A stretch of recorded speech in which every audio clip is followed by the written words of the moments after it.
the show. Let's see what has been happening in the wrestling world. Welcome to the show, where comedy meets wrestling by fans for fans. The Two Counts, always the best guests in Midwest. The Two Counts, great time guaranteed because we're the best of the best.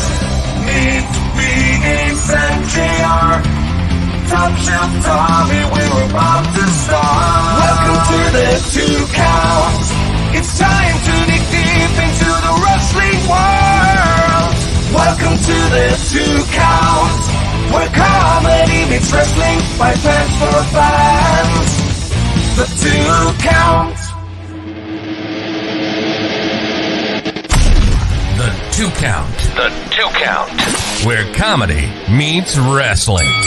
Please comment, share, like, and start a hype train for God's sakes. And now, here are the hosts of The Two Count.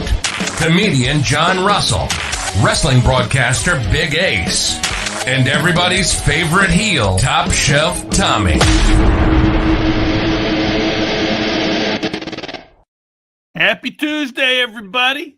Holy cow, what a weekend it was. Man, I hope you guys had a good time on Saturday night down in Waterloo. I had a great time in St. Cloud at Beaver Island Brewing, and full house, and sold a bunch of shirts. Cast of Full House was there? Yeah, the cast of Full House. Well, the ones that are still alive. Danny Tanner. But anyway, yeah. So we're super happy.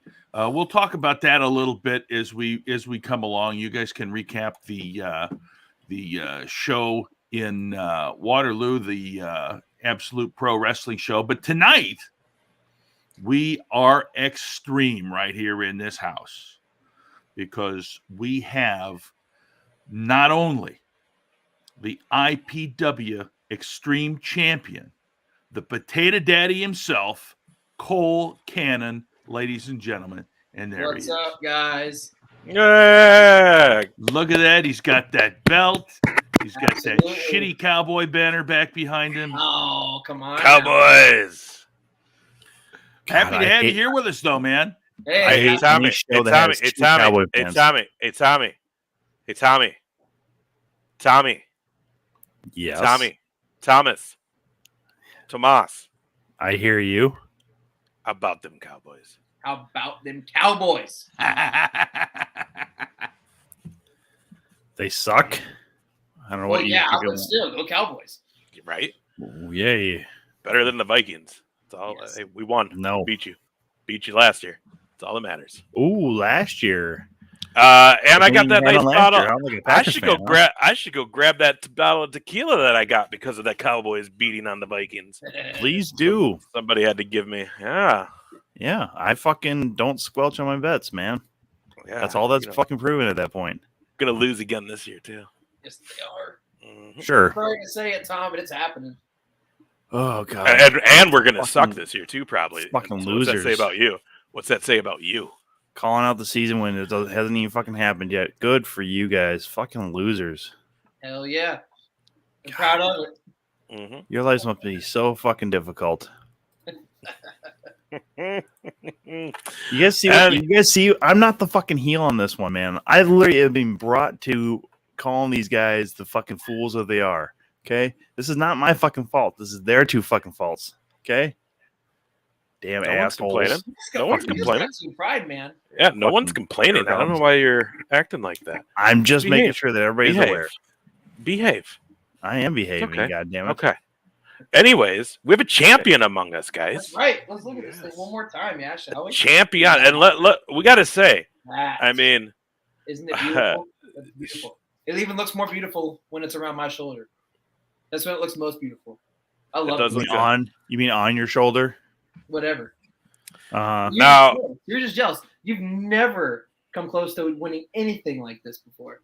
the belt that Malice built, and you Mm. took it off Malice technically. Now- there's a belt He was in right that there. match. Let's talk about that. I Malice is somebody that I look up to big time. He's crazy. I like to think I'm crazy. So being able to, hold this title, I want to do whatever I can to hold this to where he held it. So Shank like knows that. what's this up. I think taking it off him personally is probably a step in the right direction.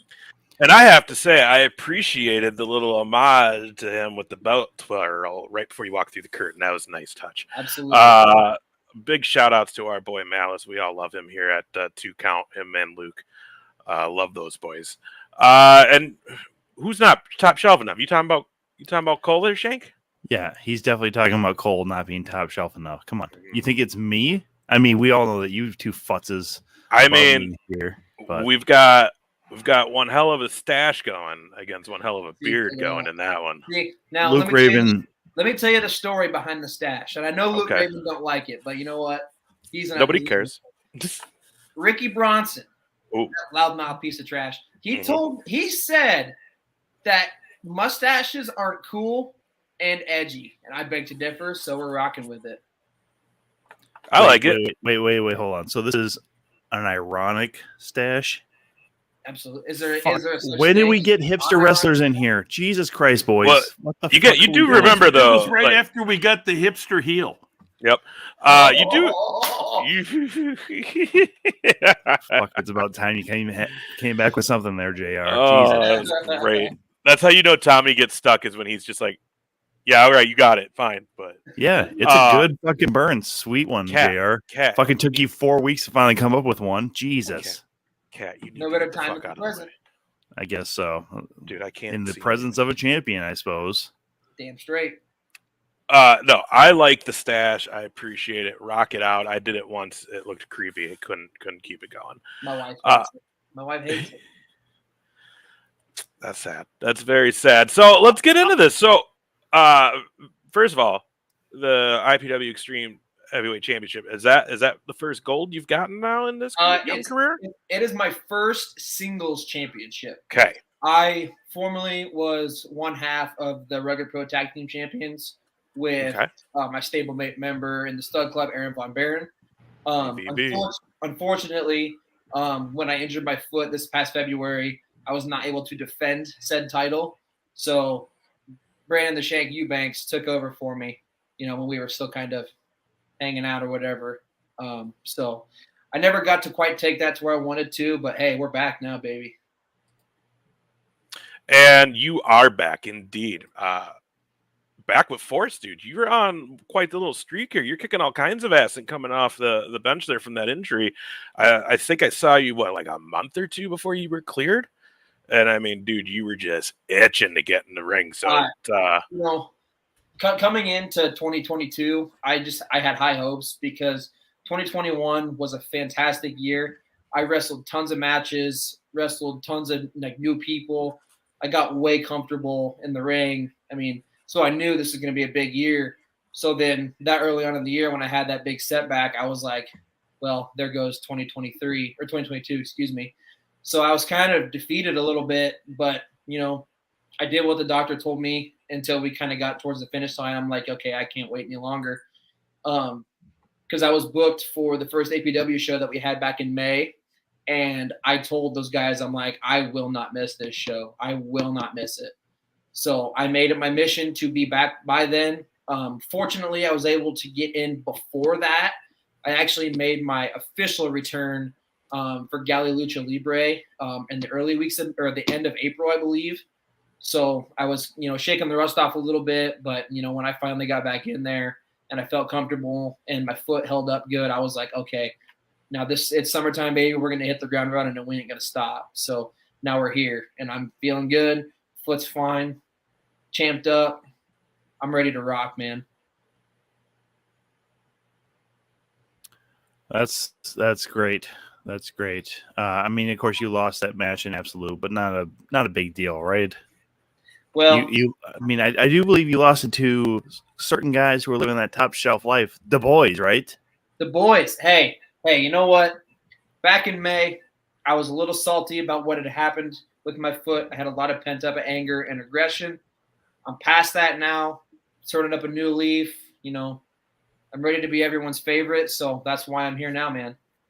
I respect the boys big time. I have big love for both Shank and Bryce Jordan, man. Love those dudes. Would do anything for them. And wrestling them two in the first APW show in history, that was an honor, man. I'd do it, and I'd do it again any day. Any day those boys want to run it back, sign me up. Yeah, it was a really, really good match, some really good moments, and the crowd was 100% in that night on that match in particular. So it was a good time. Now, let me ask you, I like to know, I don't want to hear where you trained and all that. We could probably take a big guess where you trained. It's probably one of three places, Yeah.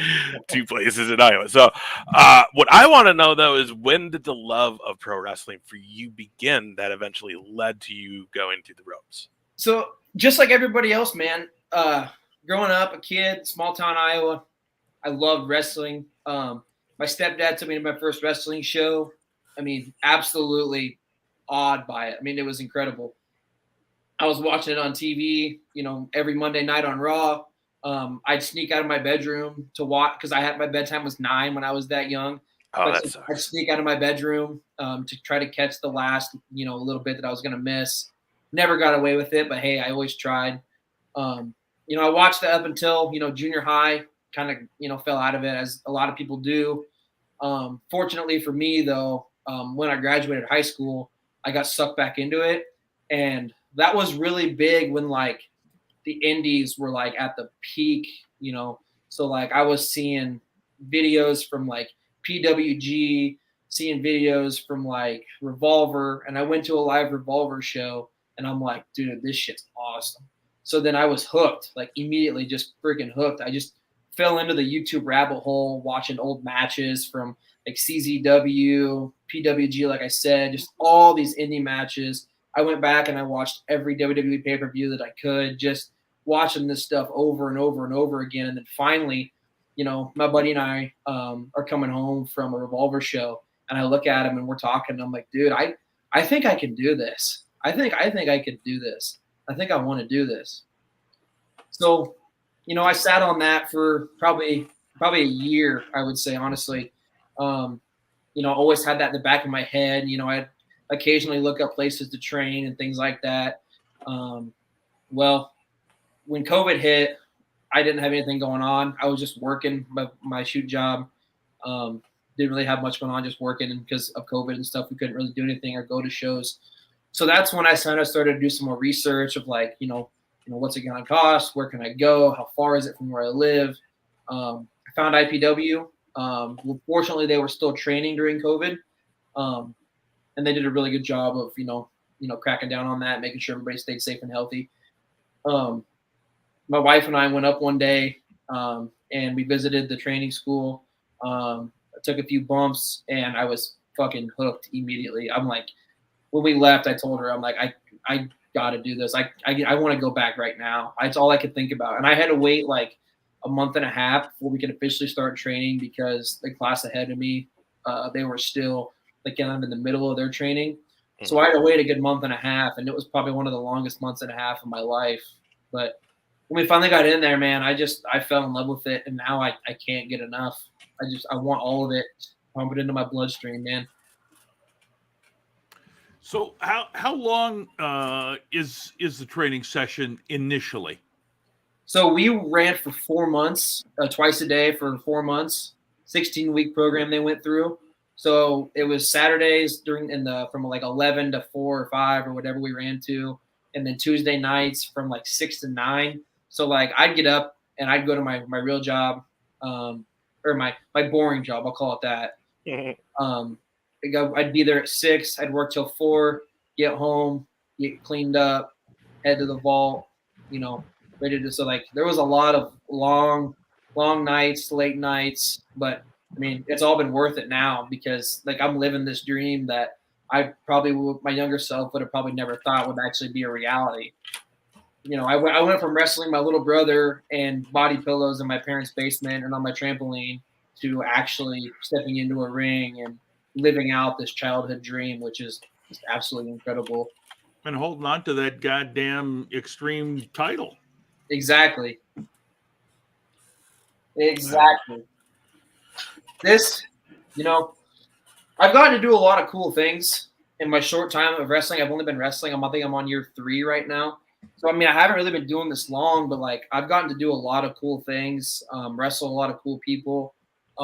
This right here, though, this title is, it's probably one of my proudest moments so far, because when I first came into IPW and I started to watch some of their shows on YouTube that they have, and one of the people that really drew me in was Malice, because big dude, for fucking insane. He's crazy, and I attracted myself to that because this dude's awesome, this dude's badass. Well, and then I saw this, and I knew in training that when I was finished, this is what I wanted. I wanted this right here. So when I won this at Hall of Fame this year, I had no words. I had no words. It just proved to me that all the hard work that I put through, not just in training, but also fighting through that injury that I had, I would have never thought that this early in my career, let alone the same year that I got hurt, this would become a reality. So I hold this very, very, very close to my heart, because this is a trophy of all the hardship and hard work that I put into this business. So I feel bad for whoever tries to take this from me, because they're going to have to kill me for me to give this up. Well, that is a bit extreme, but is the It's name extreme of the title. title. Come on, man. Thanks, Ace. Let me fucking finish my statement next time, you fucking dink. It's nice that you're brown-nosing Malice. He's not even here yet in the chat, so fun Malice stuff. Malice is always here. Maybe. He's always listening. He's like Santa Claus. He always knows. He'll watch us back later. It's that whiskey. I don't know. It gives him magic powers. He wraps his feathers in barbed wire. Yeah. Well, dude, first of all, that was a cool moment at Hall of Fame and the biggest show of the year for Impact Pro Wrestling. So very cool that you basically won that at their WrestleMania, and it was a very cool moment. And it was fun that we got to be a part of that and get to hang out and watch that happen. But what I want to know now, though, is going forward, what are some of the other goals you're trying to reach? Like you said, you've been at it, 3 years? You're a young guy. You're a Cowboys fan, which means you're awesome. So, where are we going? We're going to the moon, right? Well, let's just start, here in a couple months. I have probably one of the biggest matches and tests of my career. On November 5th, back at the Pavilion in Waterloo, when I go toe-to-toe with JT Energy. When I went up to Prentice and I said, "Hey, you got to let me talk. I got something to say." I knew that for me to rise to where I want to be, and to be the APW heavyweight champion, which is that's on the list, man. That's up there. But I know that to be that, I have to wrestle. And I have to be the best that this state and in the Midwest or the entire country have to offer, because I don't want to be taken for a slouch. So if I can go through some of these big name guys and put on a show, prove them wrong, prove myself wrong, because who knows? That is going to define where we're headed, man. Because JT Energy, like I said on Saturday when I called him out, he's done so much already. He's beaten Eric Redbeard. He's beaten Trevor Murdoch, who's the NWA World Champion. That guy's accolades are a mile long. I want that. I want to be that. Mm-hmm. So what better way to go through it than that? That's right. We just seen JT Energy on AEW Dark just a few weeks ago as well. Dude's got big things going on, so that's going to be a big task for you. I'm excited to see that match. Sorry, my cat's trying to take off. Discount's trying to destroy the desk right now. This thing's about at its last leg. Everything just shakes when he's on it. Yeah. So when is the date of that show? That's going down November 5th. Right, and that's going to be in Waterloo, Iowa again. That's going to be a big match, man. It's going to be a big match. I'm ready for it. I'm putting in the work. I'm trying to put myself in the best shape that I possibly can be. That's something that I haven't really taken seriously in the past. Mm-hmm. But looking forward to what I want out of the future. I'm really focusing on that, trying to get myself right, get my body right, so I can be at the peak performance for when these big moments step up or when these big moments present themselves so that I can take advantage. So, I mean, I'm hoping November 5th, people will see, you know, the new side of me, you know, because I want them to know that I'm not taking this lightly. I'm putting in the work because I want this. I want this bad. I want this more than anybody else, and I'm willing to do anything for it. Hell yeah! So go ahead, Jared. We'll go. I was going to say, let's talk a little bit about the Extreme Championship and the extreme part of your personality. Is this something that you feel like you're going to have to bring along with you outside of IPW? Are you going to want to become known as an extreme, kind of hardcore wrestler? You know, I kind of pride myself on that a little bit because I like to think that for the amount, like you see a lot of guys putting themselves through a lot of punishment, and you know, there's some guys out there that are just absolutely crazy, and I don't even think I'm close to that level. Like some of these deathmatch guys, which I have mad respect for.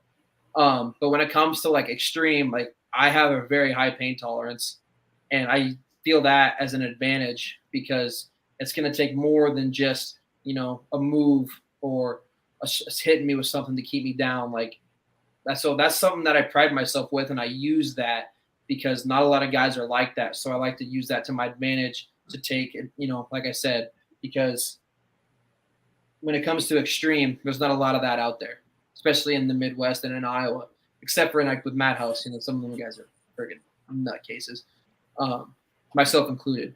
But definitely take that with me everywhere I go because I feel like that's my competitive edge. You know, especially when I'm going against people who haven't wrestled before. They don't know what's coming at them, and then they're like, "Damn, why won't this guy stay down?" It's like, well, you're gonna have to put me down.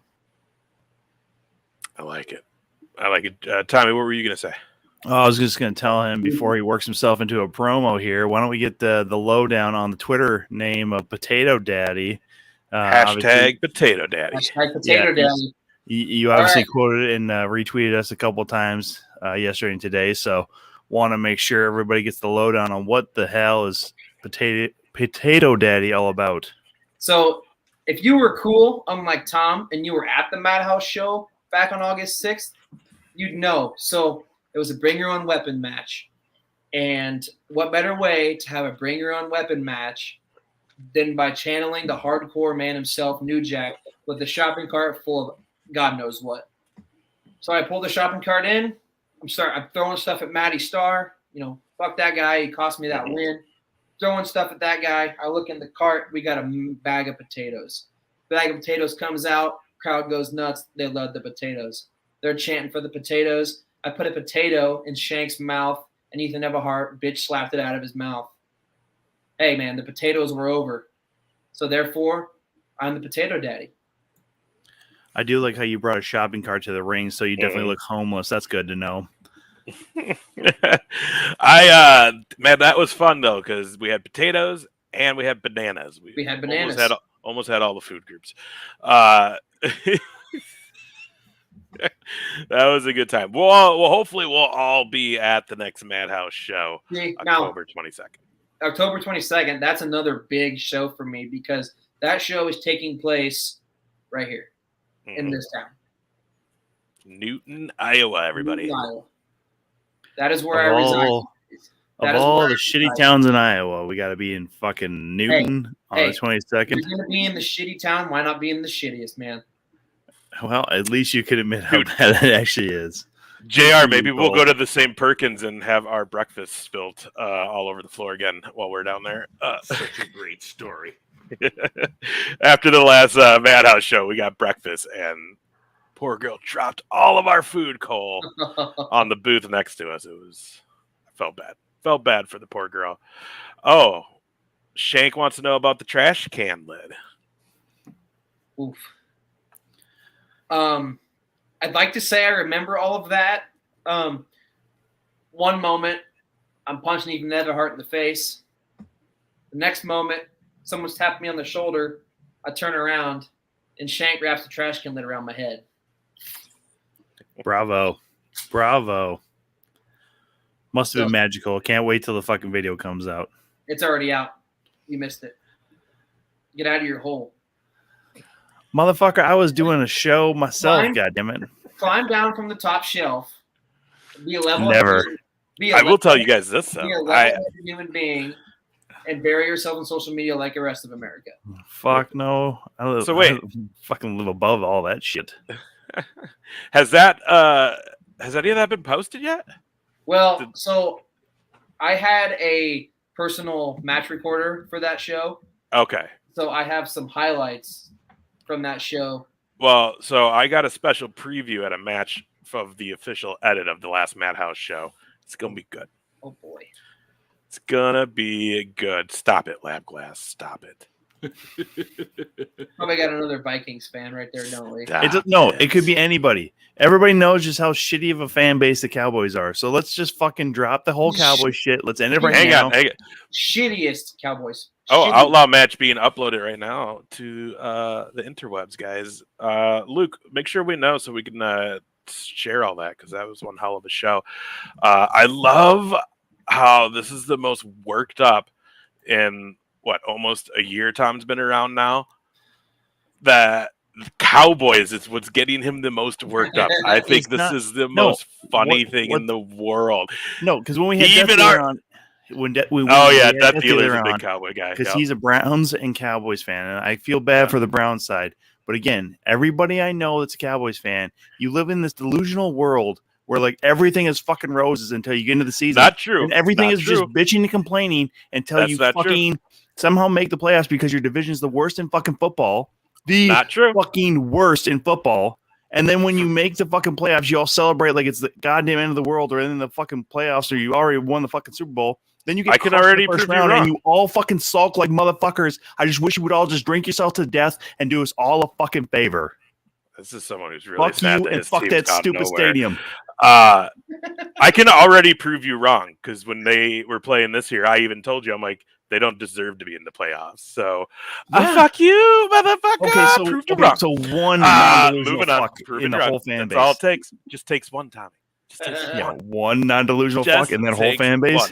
Okay, America's team. I fucking doubt it. So much fucking cocaine's been snorted with that fucking team. Good lord, if that's America's team, then we all should be fucking dead. Hang on. I don't know how much is that going to be sent on fucking Twitter. So much cocaine has been snorted in the NFL. Let's not just pigeonhole one team. Let's be honest. You're the ones who got fucking caught. How about that? Hey, Vikings are the ones that got caught with the whores on the boat. So so what the fuck's more normal? I'm sure cocaine. And the Viking player was the one who got caught with the fake penis at the airport. So I mean, I'm going to take that cocaine card right now. It was the urinator. Yeah, but it was still basically a fake penis. Wizinator, I'm sorry. They still make those things? Probably. I don't know. You should check it out. You were the ones who works with fucking the county and shit. Ace, go fucking figure it out. Yeah, we don't encourage people doing that. I'm not saying you do. I'm just saying you probably have fucking talked to somebody who has tried to use it. Yes, Ontario Smith. Yeah, that was his guy. Fuck. All right, can we move on past the Cowboys? Oh, that's funny. Lab Glass says it's the third time ever. No, hang on. Lab Glass is the third time ever he's been on your side on something. That's hilarious. That's not true. Lab Glass has been here for most of our entire because every time I ask for a fucking hype train, that man delivers. See, he's already given us 200 bits. Doesn't mean he's on your side. He just wants you to shut the fuck up. Lab Glass is an OG. I swear to God, if you ever want your by the way, you know what? Hold on. Quick story here, and I will give Cole all the fucking credit for this. Shut up for a second. I will give Cole all the credit.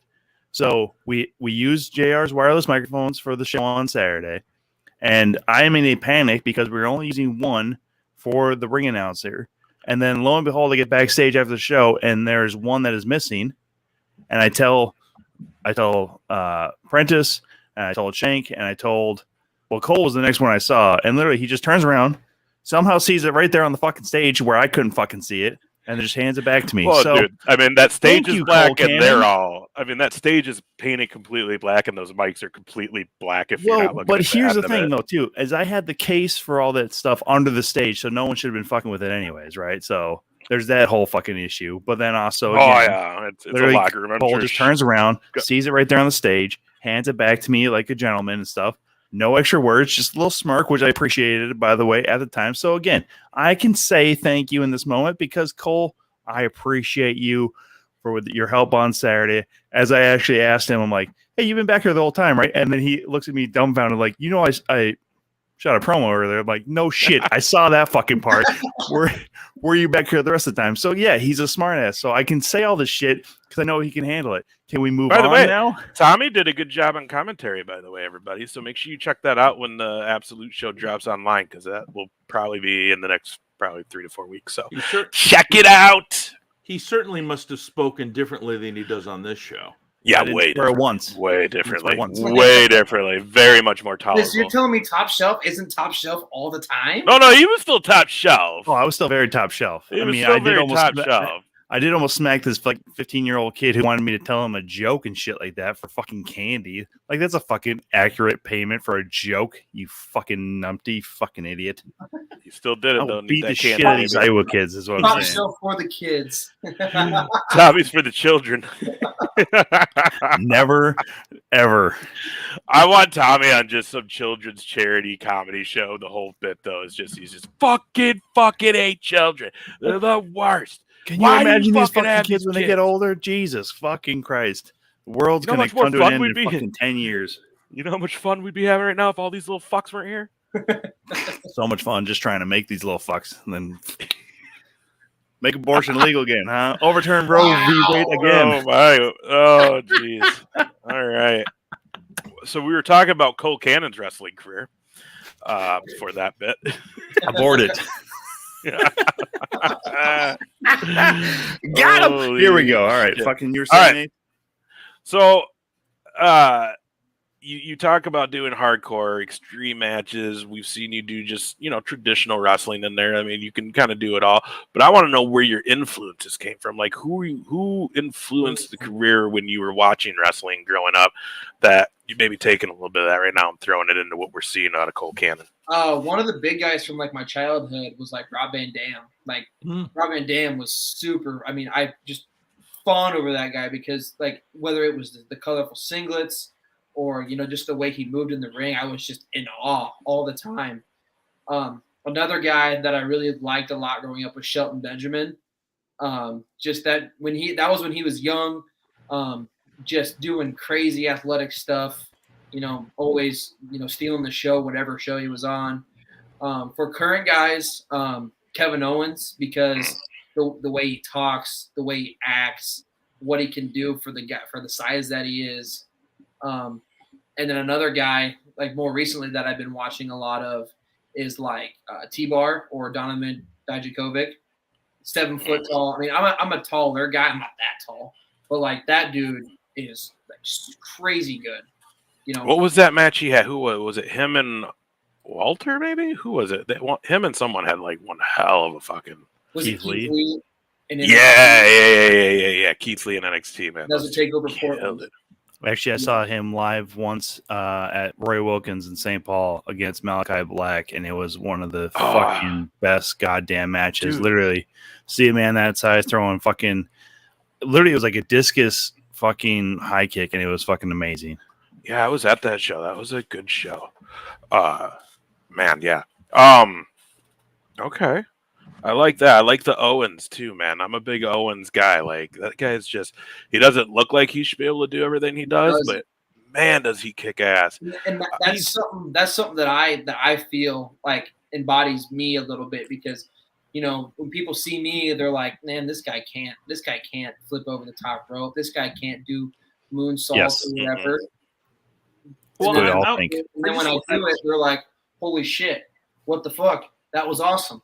Right. So I wanted to mention, because you mentioned the colorful singlets that Rob Van Dam had, and your gear is now that you mention it, sort of resemblant of that in a way. Did you draw on that to come up with your gear? My first set of gear that I got, my singlet, I went for the Vader look because I was watching a bunch of Vader stuff, big guy stuff. I'm like, that's badass. I'm gonna turn that into my own. And I really got into 80s wrestling and early 90s wrestling. So like I got a Nasty Boy set of gear that's I got the splatter paint on it that I've only worn a couple times. Kind of waiting for the right moment to break that out. So I mean, I would say a little bit. I like to go back and look at like gear from like the guys in the early days or current, and I kind of put my own twist on it, kind of make it my own, but also still kind of having that influence there from them when they were doing it, because I think that's cool. I get to resemble my hero by also making it my own and being my own person. Nice, dude. I like it. Let me ask you this: where are some of the places that you've been able to like wrestle? Have you gotten to go a lot of different places? Yeah. I mean, I've wrestled pretty much for every promotion in Iowa. Yeah. So like I've wrestled for IPW, CEW a few times. I got to wrestle for Rugged and help them with their tag titles. APW was on that first show, Madhouse. I've wrestled for Zawa Live once over in Illinois. Nice. That's really those are like the 6 I think that I've hit. But like when it comes to Madhouse, Rugged, IPW and APW, like I'm there constantly. Like every show, it seems like they want me on, which is an honor, because like there's a lot of talented people in Iowa. So when they come to me and they're like, hey, we want you on the show, that means a lot to me, because there's, like I said, there's tons of talent out there that could really flourish in any spot. So like I said, every spot is something to be proud of, because there's not that many to go around. I like it. You guys can ask questions. Shoot. I've also got to wrestle for Galley Lucha and Chicago. They ran a show in Davenport that I was on. So that was actually really cool, because at that show they had Aerostar and Drago from AAA. Dude, okay, those guys did not speak very, very good English, obviously, but those dudes, super nice dudes. So like that was really, really cool, because like never did I think that I'd be able to wrestle for, wrestle period, let alone wrestling on these shows with like these huge global stars. So no, it was really cool too. So looking down the road of the career of Colt Cannon, where are some places you're hoping to check off the list? I'd love to get up into Minnesota, like hit MAW, maybe Steel Domain, get up into the Wisconsin, try to get over into Chicago a little bit. There's a couple guys that we train with, they're making rounds down to like Journey Pro in Missouri. Like Ethan Everhart, that dude's going everywhere. I just need to jump in the car with that dude and just go where he is, man. He's everywhere. So, there's so many places. But first and foremost, I got to get myself right. I got to get my body right. I got to look good. I want to look good. So I got to put that work in. Then hopefully we can start branching out a little bit more, being a little bit more well traveled. Nice. So how does it work when you want to work for another promotion? Do you send tape? Do you send resume? Is it? And I ask because that's sort of what we have to do in comedy. So there's a few people that I've reached out to, a few promotions, and I've sent them promo pics, some actual matches, because they don't really care to see your highlight reels, because they can see anybody's highlight reels. They want to see actual matches, see if you can sell, see if you can throw punches, whatever. But yeah, so pretty much those 3 things. Tell them who you are, where you're from, blah, blah, blah. And then if they want you, they'll invite you down. Or if you know somebody that's going to a show, jump in the car with them, go to the show, help set up, help tear down, meet the promoter. Because when I wrestled for Zawa, I went there I went there for a seminar that JJ Garrett was doing, and through that I got on the show. So that just goes to show you that just because you're not booked doesn't mean you can't go and be prepared. Because I brought my gear just in case. Thankfully I did, because it got me a booking out of it. Nice. So, just it helps to know people, just like it says, it's about who you know, or it's about who you know, not what you know. So, I mean, that can always play into your advantage. And luckily, especially in the Midwest, there's a bunch of guys that are, killing it out there all across the world, like JJ, JT Energy, who I'm facing in November. Jay Fowler, like those guys have been around. They've done all kinds of stuff. So those are good people to have, So if you can get in with those guys, or, maybe you build a good relationship with somebody else that's got some connections and kind of lead to some things. Luckily for me, I got hooked up with Brandon the Shank Eubanks, one of my boys. So, we're trying to work some things out to head down south and hit Tennessee. We want to get down there a little bit. So hopefully we can make that happen here either this year or next year. Nice. I like it. We'll have to yell at some people who can help with that and be like, do it, sir. That would be cool, man. I expect to see you all over in these next few years. I think there's a lot of big things coming your way, Cole. I really do.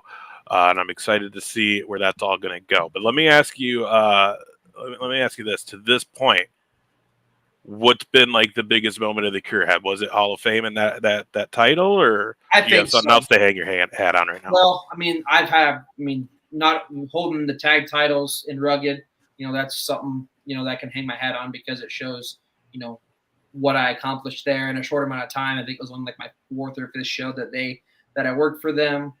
I've gotten to wrestle. I wrestled James Ellsworth for whatever that's worth. Yeah. Kind of a creep, but no chin. I'll just leave that there. Leave that alone. We don't need to go down that road. But can't hide from that shit. But so I wrestled that dude. I got that. He's been in WWE. He was signed to a contract. I can kind of hang my hat on that a little bit. That's something big. But then, yeah, I think the crowning achievement so far is winning the Extreme title at Hall of Fame. Biggest show of the year. And it wasn't just a 1v1. Like, I had to wrestle 4 other people. 3 of those guys being pretty much legends in IPW with Matty Starr, Sparrow, and Malice. I mean, those guys have been around for God knows how long in the wrestling business, especially when you look at like Matty and what he's done and who he's wrestled. I mean, his resume is a mile long, if not more. So you think he'd be a little nicer? Yeah. He likes everybody but you. I don't know about that. So let me ask you this though, Cole. How does it make you feel, having only been in for 3 years, that IPW trusts you to hold that title? I don't even know what to say to that, because truthfully, I didn't expect it. I just show up to the shows. I do what I help set up. I help tear down. I do what they tell me, whatever they want me to do. I'm there. I just went there to be a team player. I'm hanging out. Like, ever since I started wrestling, all the guys back there, we bunch of friends that I'll probably have for the rest of my life. So all I'm doing is I'm going to hang out with my friends and participate in something that I love to do. So to have this and to carry this, it's just icing on the cake, man. I love it, dude. I love it.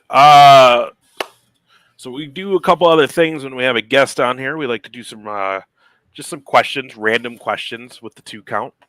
We used to call it rapid fire, but I think maybe just random questions with the 2 counts better, since we usually end up getting too deep in one of them. Rapid ends up being like 5 minutes on one question. And then we got the Tom game, because what would be the 2 count show with a guest and no Tom game? Probably a lot better. First of all, shut your mouth if you never played the Tom game. You don't know any better, all right? Second, that's just the first off. Second of all, how dare you fucking come after me like that, unprovoked? God damn it! Okay? And third of all, I think I know who will be his in the Tom game. All right.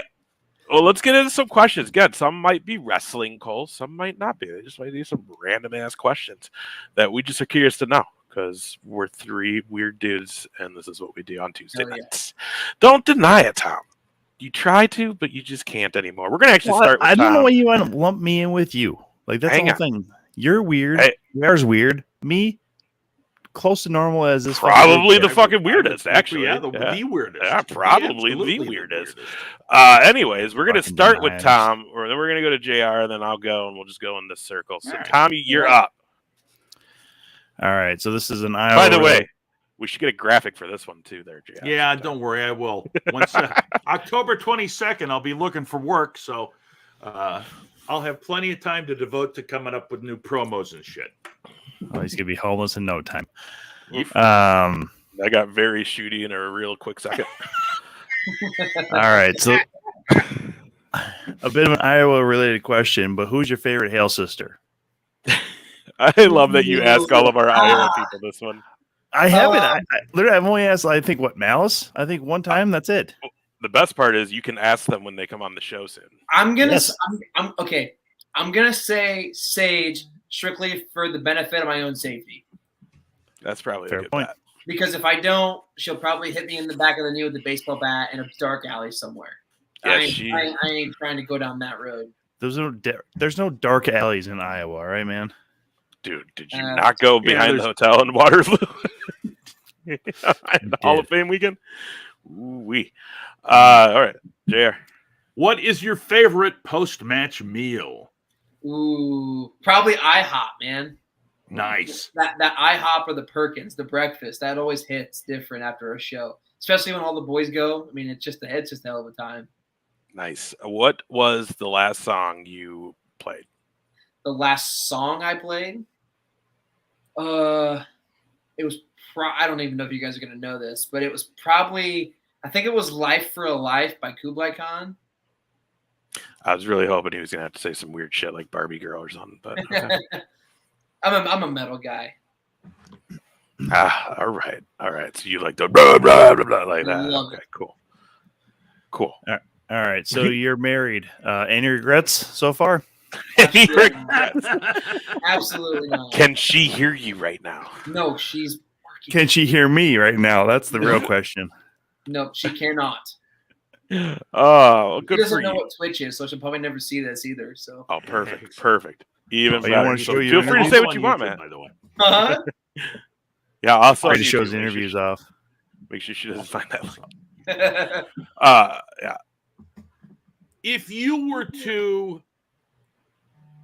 slap anyone on this panel, who would it be? Top shelf all day. Thank you. He's got such a slappable face. No, that's not yeah. fucking true. Out of all three of us, Ace or JR much more slappable than me. I don't know. Punchable? I feel- Yes. I feel You like- slapped those two motherfuckers. I just feel like, if my hand would just fit perfectly right here. Well, then fucking try it, motherfucker. All right. Favorite fast food? Wendy's all day. Oh, okay. It's like a Waterloo. I don't know what it is, but it's like a Waterloo thing where whenever we have a show in Waterloo, I always ride with JoJo, referee Joey JoJo, my Make-A-Wish. Mm-hmm. I always ride with him, and we always stop at Wendy's on the way home. Poor kid. Sorry, I thought that was very funny. That's a thing now. That's a thing now. I said it once, and now it's a thing. Oh, Joey JoJo. Boy, speaking of being slapped, I guess, right? So obviously you mentioned plenty of times about JT Energy. Who else do you want to face coming up? Who would be in your top two outside of JT Energy coming up? Top two. Probably Justin Decent. I haven't got to square off with him 1v1 yet.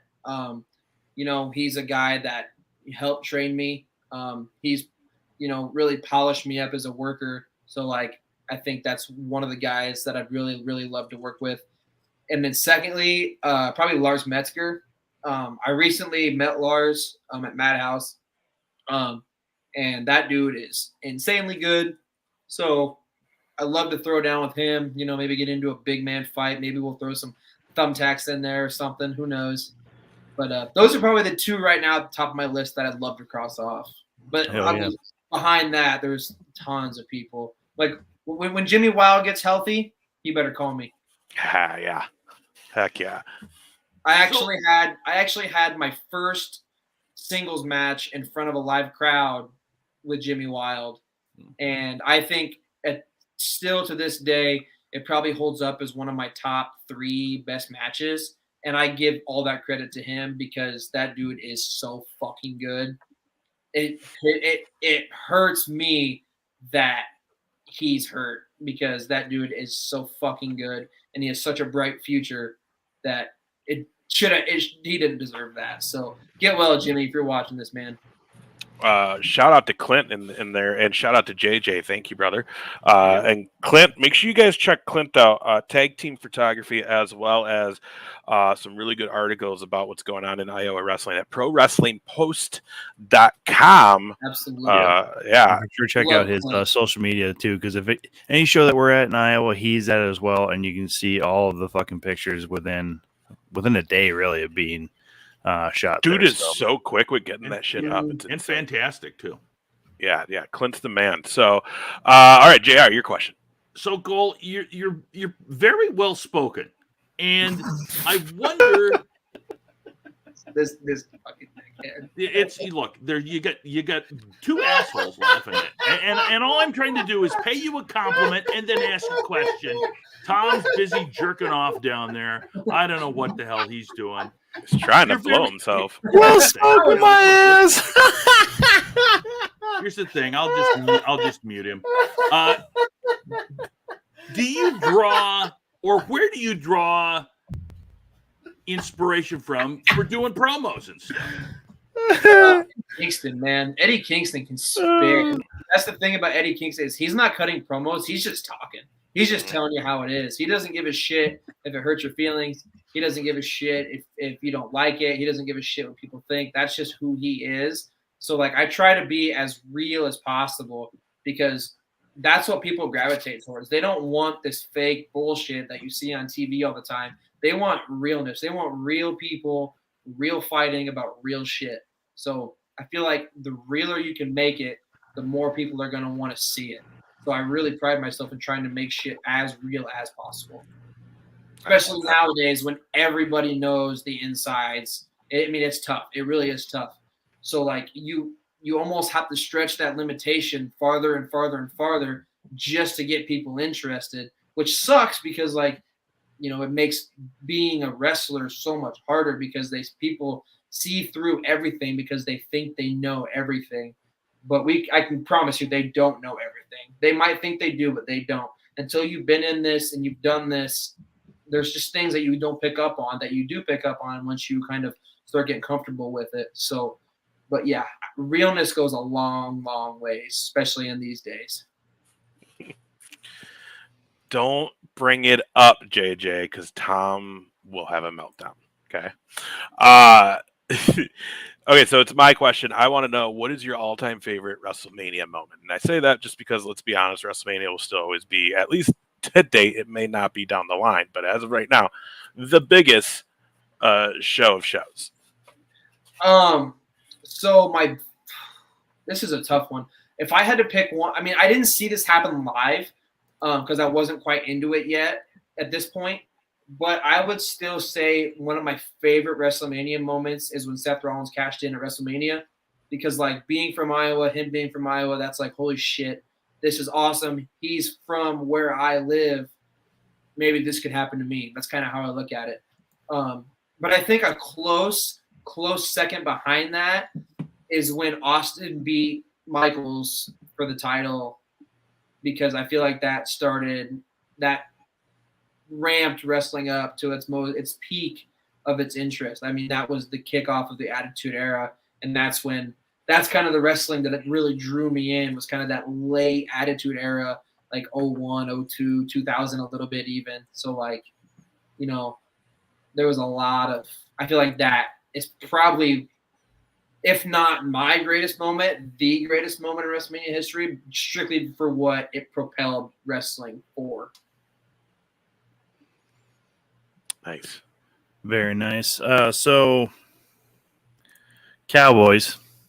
Kick-ass. Who's your favorite Cowboy quarterback of all time? Tony Romo. Yeah, baby. Fuck, you're so dumb. Good God. Who leads the NFL in fourth quarter comebacks in a career? It doesn't matter. He doesn't have a ring. Was There's two. Roger Staubach and Troy Aikman. You dumb fuck.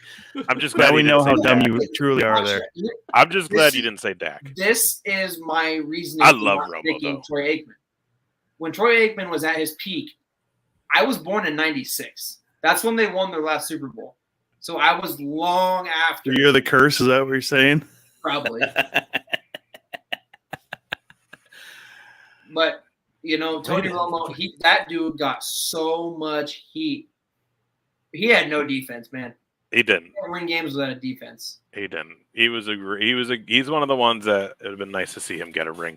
And no, I'm not. We're not still pissed at him for dropping that hold. It happened. Oh yeah, we are. That night was horrible, but I mean, you know, I was like in like 6th grade or something like that. I cried, dude. I was so fucking mad because like I'm like that was probably one of our best chances to win another one, and I was fucking pissed.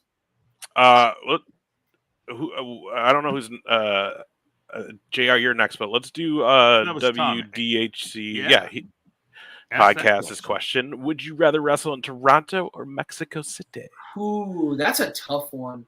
I'd probably have to pick Mexico City strictly for the history that it holds in lucha libre and professional wrestling. Like you look at the people that have wrestled down there, and like I'm pretty sure that's where they host Triple Mania every year. Mm-hmm. So like that's honestly an easy choice. Mexico City. I'd have to get over the work on the other side. I think that'd be really fucky at first, but once we figure it out, let's roll. I mean, that's a goal of mine. Like I want to wrestle in Canada. I want to wrestle in Mexico. Most importantly, I want to wrestle in Japan. That's like I want to go to Japan so bad. So if I can somehow manage to get flown over there and paid to wrestle, hell yeah, let's go. Like so, if I can wrestle in Japan, like even if it's just once or for one tour, I would consider that like top peak career. I wouldn't care what happened after that. That is like my ultimate goal in wrestling is to wrestle in Japan. So you did mention that you're married, and so I assume that your wife is super supportive of this. Is she supportive of like a trip to Japan? And would she go with you, do you think? I bet she would. We've talked about going to Japan, and I'm like, well, if we could somehow manage to get this wrestling thing over there, then they pay for it. So, I mean, she's like, shit, if you're going somewhere, I'll go with you if it's free. Perfect. But on the supportive thing, she's very, very supportive of this. I know she doesn't always like it when I'm gone a lot on the weekends, but, you know, she's a good sport about it. The one thing she is not a good sport about is when I bitch and complain about how sore I am. She's like, well, I don't feel bad for you because you did it to yourself. Now, how about watching? Like, is she okay watching? Because, again, you do some extreme, some hardcore stuff sometimes. She likes it when I don't do that. And my mom as well. Like, there was one time we were wrestling in Knoxville. Mama Canna don't want to see you bleeding? Well, I took a brain buster on a fold out on a steel chair that was sitting, you know, folded out like it was going to sit on it. Yeah. Mama didn't like that too much. So yeah, there's a lot of eye coverings. I know, especially when we start bringing in the hardware. So I love it. We'll see how they feel come October because I got some stupid shit planned. There we go. Same with platform. I have some stupid ideas that hopefully me and Troy can figure out because I think it's going to be fucking sweet. But yeah, so it's a kind of a love-hate thing with the watching me do it because she likes to watch me do what I love, but then she doesn't like to watch me get hurt, obviously. But right. But I don't think it's as much as she doesn't like to watch me get hurt. She doesn't like to listen to me after I get hurt. So it's a tit for tat, you know. Sounds like you got complaining so much. JJ, you're right. I'll start here real soon. JJ Vern would have not dropped the ball. He would have held on to it nice and tight. Was there anything else we missed questions in here? I thought there might have been. No. I don't Victor think so. Payne, is that a thing happening, Cole? Oh shit. Yeah. It's September 24th. Yeah, in Fort Dodge. I got a fatal 4-way against Victor Payne, Brandon Shank Eubanks, and Clay Cooper. Holy shit! Oh Jesus! That's a lot of talent in that ring right there. Bring them fucking potatoes, baby.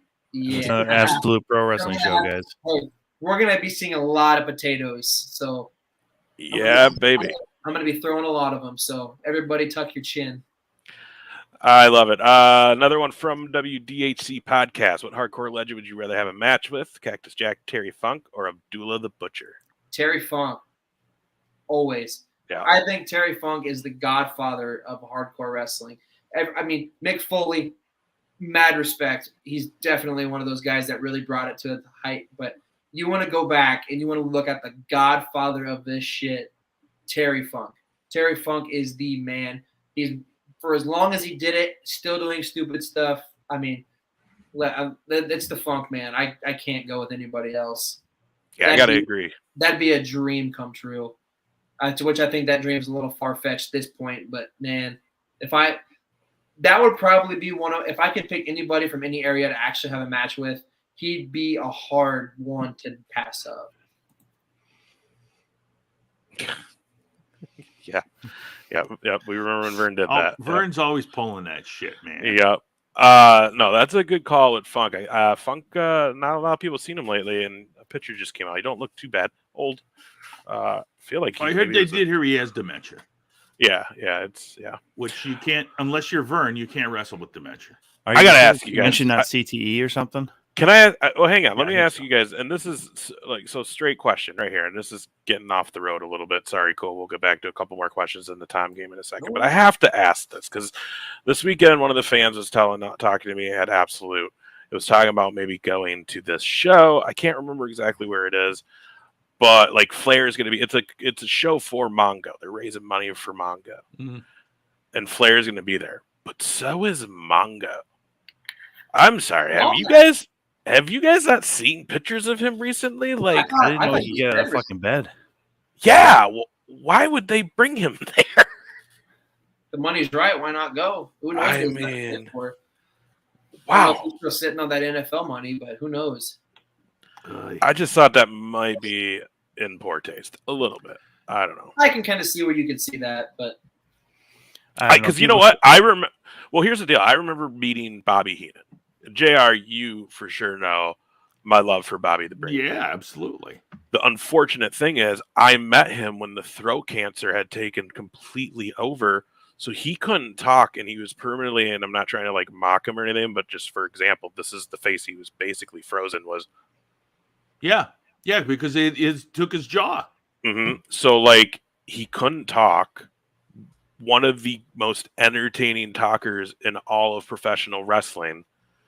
And I couldn't talk to him. I had to talk to him, and then like his wife would kind of help, and he would just nod yes or no. And as grateful as I am that I got to meet the man before he passed away, it still was like, I just wish I could have met him when he was still Bobby. Yeah. You know what I mean? So I could have that memory of being like, I just met the greatest. Right. But, you know, I know some people that doesn't bother them and they just want to meet people and get the autographs. So that's cool too. But. I'm past that. Like if I'm like, I've been fortunate enough to like share locker rooms with like Mike Bennett and Maria Kanellis, Trish Stratus, Too Cold Scorpio, one of the coolest dudes I've ever met. Like, you know, he's been all over the world and he is so down to earth and so normal. Like he came up to me and we just had a conversation about nothing. I mean, it was awesome. He actually remembered me from a seminar that he did for us previously. Like I went up to him, I said, you know, Mr. Scorpio, it's nice to see you again. He's like, how we doing? How, you know, have you taken anything from the seminar? Like he knew that I was there. So like, and another thing, Trish Stratus, probably one of the biggest female stars in wrestling of all time. Probably the biggest, really, especially personality-wise. I'm back there in the locker room getting ready for my match. She walks up to me, and this blew my mind. She walks up to me. She interrupts my conversation saying how she's going to run out and give me the Stratusfaction. And my, 10-year-old self was like, this is my childhood crush right here. And then your grown self's like, please do it. Yeah, his grown self, his 10-year-old self got real horned up real quick. Please do it. And then she's just like, she put her hand out, introduced herself, and me being the fumble mouth that I was at the time, I'm like, I know who you are. Like, but she was so sweet and so normal and down to earth. Like, so Dude. I've been very fortunate to meet a ton of, famous wrestlers like Bob Orton. We've had Bob Orton around. I mean, he was super, super cool. Really funny because one of the during the seminar we're having with him, somebody asked a question about Randy, and he goes, I mean, it'd be nice if you take a bump every once in a while. And I mean, that shit just killed me because I'm like, he's, it's true. Randy Orton doesn't ever bump. That's why he's been wrestling for fucking however long he's been wrestling. Oh, that's great. My favorite Bob Orton story is when he was like, "Hey, do you know where I need to go?" And JR thought he was just some like homeless man. I just said And then he walks away, and I'm like, that was Cowboy Bob Orton, right? It was. One of my favorite Bob Orton memories. Didn't have his head on gray hair. Yeah, I wrote. I've told this before too. He wasn't wearing a cast. Is that what it was? Fucking JR. Yeah, that too. He didn't have Piper with him. Last year or 2 years ago, rode down the elevator with Barry Windham. Didn't even know it. Oh yeah, all the guys. I feel like watched. such a douche because these are all guys that I watched and idolized back in the day, and they've all aged like I have, and they certainly didn't recognize me. See, one of my favorite Bob Orton memories was my first Hall of Fame back in 2021. It was the first one back after COVID. Me and a couple of the wrestlers were walking to the Hall of Fame, and Max Chill is riding one of those bird scooters, and he straight wipes out right in front of Bob Orton. And I think Bob Orton said, like, if you get up from that and don't sell my shit, I'm going to put you down for real. And I'm just like, holy shit, that's funny. Oh, love it. Fucking pop real good on that one too, yeah. Oh shit, we're getting on time. So let's do the Tom game. And then that's your out. If you want to leave, Cole, after that, you can. Otherwise, if you want to stick around for a little longer, go for it. Because then we're going to dive into Clash at the Castle, All Out. And I think we were going to say something about that match last night on Raw, the Women's Tag Championship match. I feel like we have to talk about it because we have to. So, Tom game.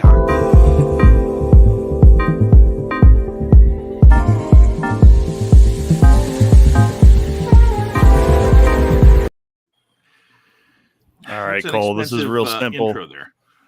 Yeah, this is real simple. So we've all played the game F, Marry, Kill, right? So this is very much along the same lines here.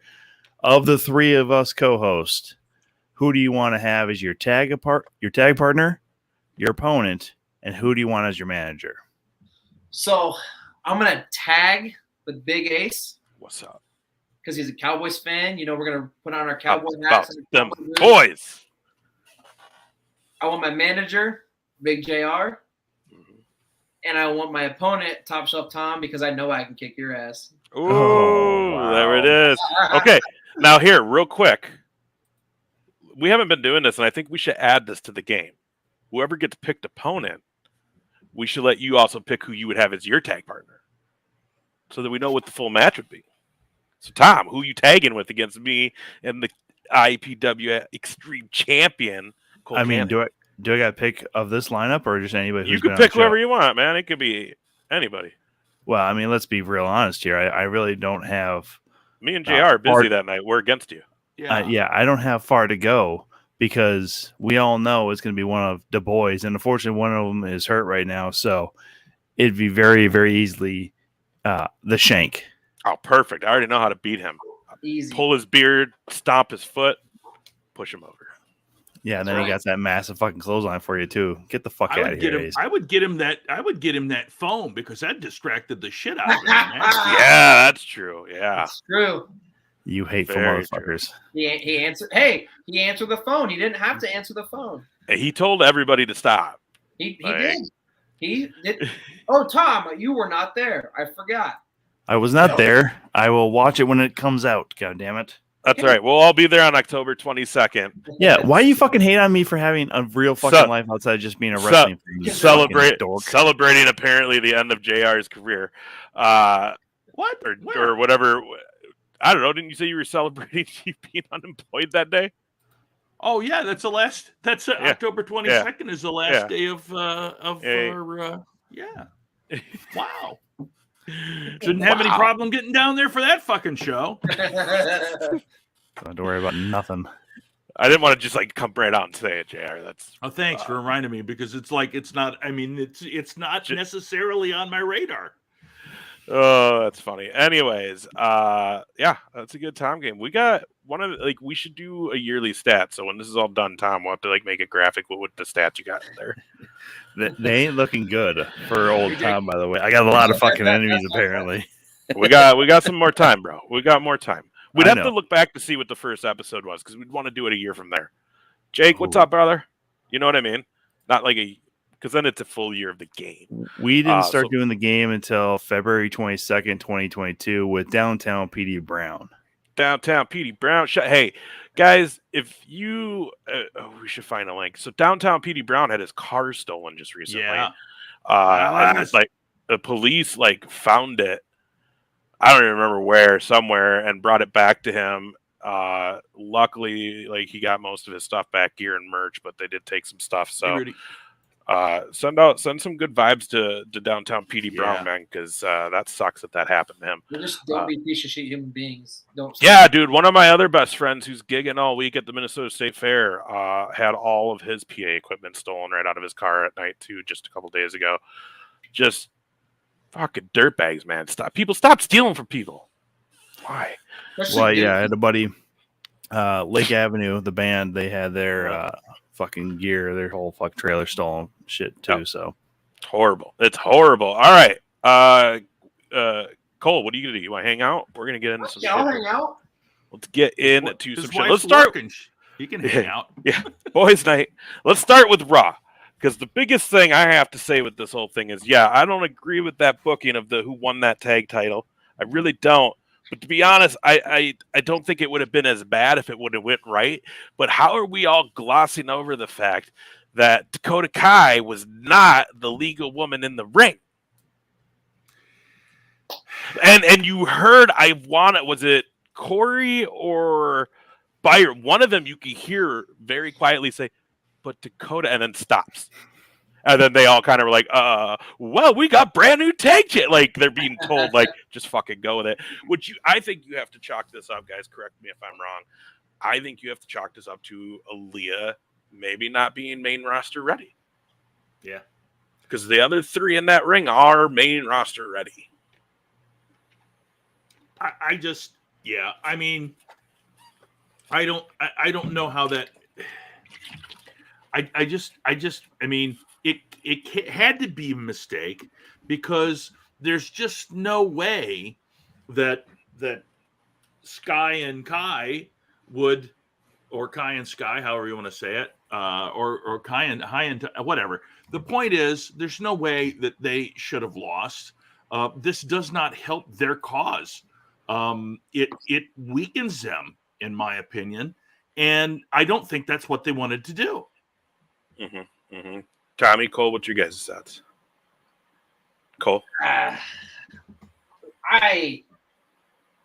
don't like it because you're building up this group, this trio of three with Bailey, Io, and Dakota, and now you just killed it already. I mean, where do they go from here? Now they're going to go to Clash of the Castle with a loss. Yeah. Well, and so I think that was why they did what they did. You know what I mean? Is because the whole triple tag match that's going on with Clash of the Castle. I think the plan was they were going to win those titles, not Kai, but Aaliyah and Raquel. Because let's be honest, Raquel, shit, they can do anything with Raquel. She's a stud in that ring. She really is. And Aaliyah's not bad. It's just that's where that inexperience shined out, is where she comes in from, being out of the ring and just in the moment doesn't realize she has the wrong person. Mm-hmm. And then a little bit on the ref too for making that count and not being like, whoa, not the legal woman, because they can do that. But like, it is what it is. I mean, is it safe to say Sasha Banks and Naomi though are going to show up at either Clash at the Castle or soon on Raw or SmackDown, and really they're going to take them? And then I think we will eventually maybe see them and Kai and Sky. I agree with that, and I think it's a way to do it without. I mean, if they're going to take the belts off of somebody, they don't want to take them off of them, and you got to think that Sasha and Naomi are going to get the belts right back. Mm-hmm. Mm-hmm. Guys, let us know what you guys think about this in the chat room. Talking about that main event from Monday Night Raw. It was, I don't understand the Aaliyah push. Where did she come from all of a sudden? Like, I won't lie, I have not paid much attention to WWE except for the last couple of weeks because obviously things have started to change with Triple H now. But yeah, I mean, women don't mind climbing a ladder. Because that's the thing too. I think they're trying to just maybe get through Clash at the Castle because it is a premium, I guess what you would say. Yes, JJ, it is pay-per-view. But let's be honest, they're probably trying to just get through this and then through Survivor Series, because I think we're going to see a lot of things. Like, look, you cannot tell me that this is just what they're doing with Alexa Bliss. You know I'd still wait for the Royal Rumble to get here, and I think everything will take a complete 360 turn on what they do. Yep. Especially if that's Cody's estimated time of return. That'll change a lot of stuff. Yeah, Cody come back, possible Bray Wyatt Fiend be back in WWE by then. Yeah, I mean, let's see what they do. I'm excited to see what happens. I enjoyed Raw. You know what I enjoyed, guys? You know what I really actually enjoyed? I'm really digging the Miz and Dexter Lumis stuff. And I love that they're doing kind of old school Taker shit where he's like seeing him, but everybody else doesn't see him and shit. Yep. Like, oh, it's great. It's wonderful. Like, this is telling me a story. And I love that he showed up on NXT last week with Indy Hartwell because the rumor is because the rumor is she's getting pulled up to the main roster soon, which hell yeah, let's get those two together and they do some crazy shit like this. It'd be great. There's a lot of people in NXT that I think deserve to be called up.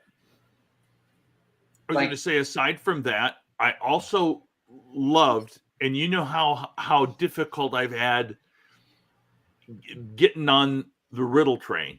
I loved the off camera stuff that they did. That was beautiful. That was the best. That was, I mean, it was just like Cole was talking about Eddie Kingston being a truthful, honest, and genuine. That's what that promo was, and that's why that was so good.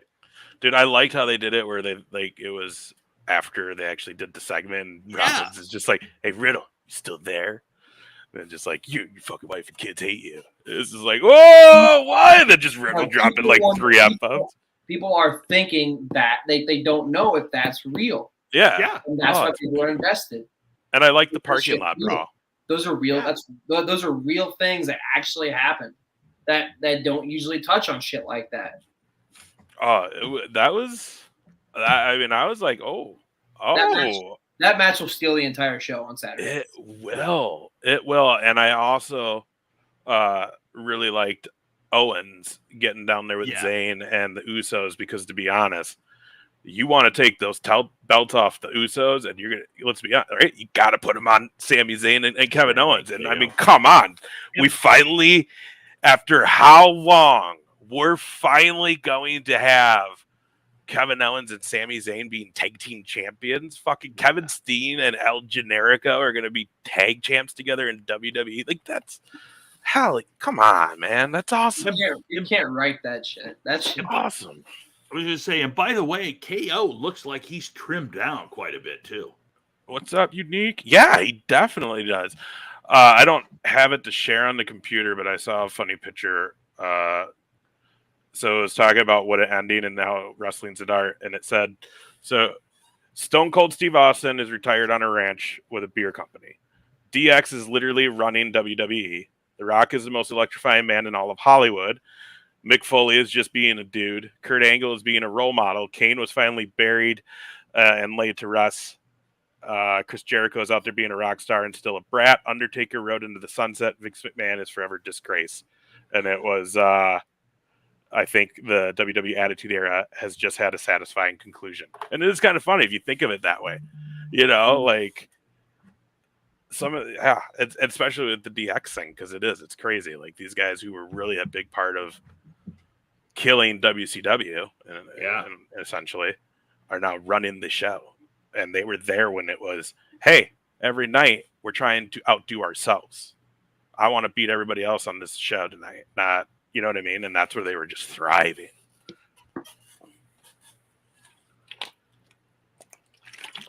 Tommy, you got anything to put for Raw last night? I didn't watch. It was pretty good. It was pretty good, actually. Still not quite back on any kind of WWE hype train. So yeah, I don't know. See, and I'm kind of different. I've kind of fell off AEW. I don't, dude. To be honest, Tony Khan all jacked up at Dynamite when we were there, kind of was like, this is too much. And then hearing all the fucking rumors of what's been going on with him and everybody backstage is like, man, that place sounds like it's just fucking chaos. Which it does. We now heard Eddie Kingston was actually suspended for trying to fight Sammy Guevara when we were in Minneapolis. Mm-hmm. Like, what the fuck's going on? Oh yeah, that last match, Unique. We were saying that. So we got a big weekend of wrestling. We got Clash at the Castle. We got All Out. We're gonna start with Clash at the Castle because that's going to be the one airing on Saturday night. So here's what we got so far, guys. We got Edge and Rey Mysterio against Judgment Day. Yeah, that should be a lot of fun. That's an old throwback tag team from the SmackDown 6 right there with Edge and Rey Mysterio. So I'm looking forward to that one, actually. Mm-hmm. I don't really think either one of those guys can go as well as they did, obviously, fucking 10, 15 years ago because they're both much, much older now. But I don't know. They still got something to prove, apparently. And this is a good matchup for them. I think this is where we might see Dominic become heel, though, right? Oh, right. It has to happen, right? Yeah. Are we all in agreement on the heel turn from Dom? Rhea will turn him. I mean, she used her powers to get that kendo stick from her. Are they gonna play up the whole Dom situation with her? Like he's gonna come to the ring with like a dog chain around his neck, and she's like holding it. And he's like crawling out behind Rhea. If that happens, I want her to go, I'm your poppy. I want her to say that. Yeah, it has to happen. I like that. Cole, what do you think? I think Dom's making the turn. They've been planting that seed for too long, so I just think it's time. Either it's time or just get away from it because at this point it's starting to get stale, I think. So I agree. I think it could use this. Yeah, there's not a lot going on with Dom. They need to do something. So is that 2 votes for Judgment Day out of you guys, Tom and Cole? Okay, JR? So here's what I think is going to happen. I think Edge and Rey will win. I think Rhea will turn Dom against them, and that's how that plays out. Yeah, I'm going Judgment Day wins. I think Dom cost his dad the match. That's where I'm going with that one. So we move on to a match that I think will be a lot of fun. I'm down for it, and that's Gunther taking on Sheamus for the IC Championship. Gunther. Make sure you say it right. I want to say real quick. My son said when they were having the was it a 4-way or 5-way to figure out who was going to face Walter. I hope he gets his name back too. That it was going to be Sheamus because his pale body would show the imprints from all the chops he was going to take the best. Not wrong. And those dudes are going to beat the shit out of each other. Yes. Yeah. And it's going to be fun to watch. Yeah, I can't wait. I'm going to take Gunther for the win. Well, right? so I'm with you on that one because Sheamus he's not past his prime per se, but I don't think that he has another Intercontinental Championship run. He has maybe another tag team run in him, but it's Gunther's time. And JR, they're not going to change it back to Walter because they're barely adding Austin and Matt back to Theory and Riddle, so they're not going to change the name all the way back It's Gunther now. He's already got a championship, dude. So That's true. If he didn't have the I belt, hate it. maybe I can still hate it. no, you can. We all do. hate it. Well, now Sheamus he's got who's he got with him? He's got Bruiserweight with him, and who else? Ridge Holland. Ridge Holland. So maybe we see this be a build for something with one of those two out of this match because they're going to get involved. If it's Triple H running the shit, it'll be Butch and Walter. Pete Dunne and Walter. God, they're stupid. I agree. And I was just gonna say one thing. What I would actually like to see is if NXT UK is actually done, I want to see the UK Championship in this fucking pay-per-view somewhere. Just somebody has it, somebody wins it, and then fucking retires it, man, or brings it in with the NXT belt, man. Because seriously, it's too cool a title to not fucking have on this show, which is in the fucking UK. I'm sorry, like it just needs to be fucking done. And that team would probably be the fucking team to have it. Well, and now aren't they also 2023 launching NXT Europe? Yeah. Yes. Like that? Yeah, okay. I wouldn't be mad at that, Tommy. I really wouldn't. Then we get into a highly anticipated match. It's going to be good. Riddle against Seth Rollins. We were already talking about the hype. It's just going to be all kinds of good. I don't know how this will end. I'm going Rollins, to be honest. But, I mean, obviously it's not going to be a clean finish, and I don't think the feud will be over. Yeah, I mean, that's safe. That's safe to say. I honestly, it's hard to predict, and to be honest, I don't care who wins because I agree that it's going to be probably the match of the night. Well, personally, I think Rollins is probably going to win. I think Riddle falls in that category that even Triple H doesn't really know quite how far to push him.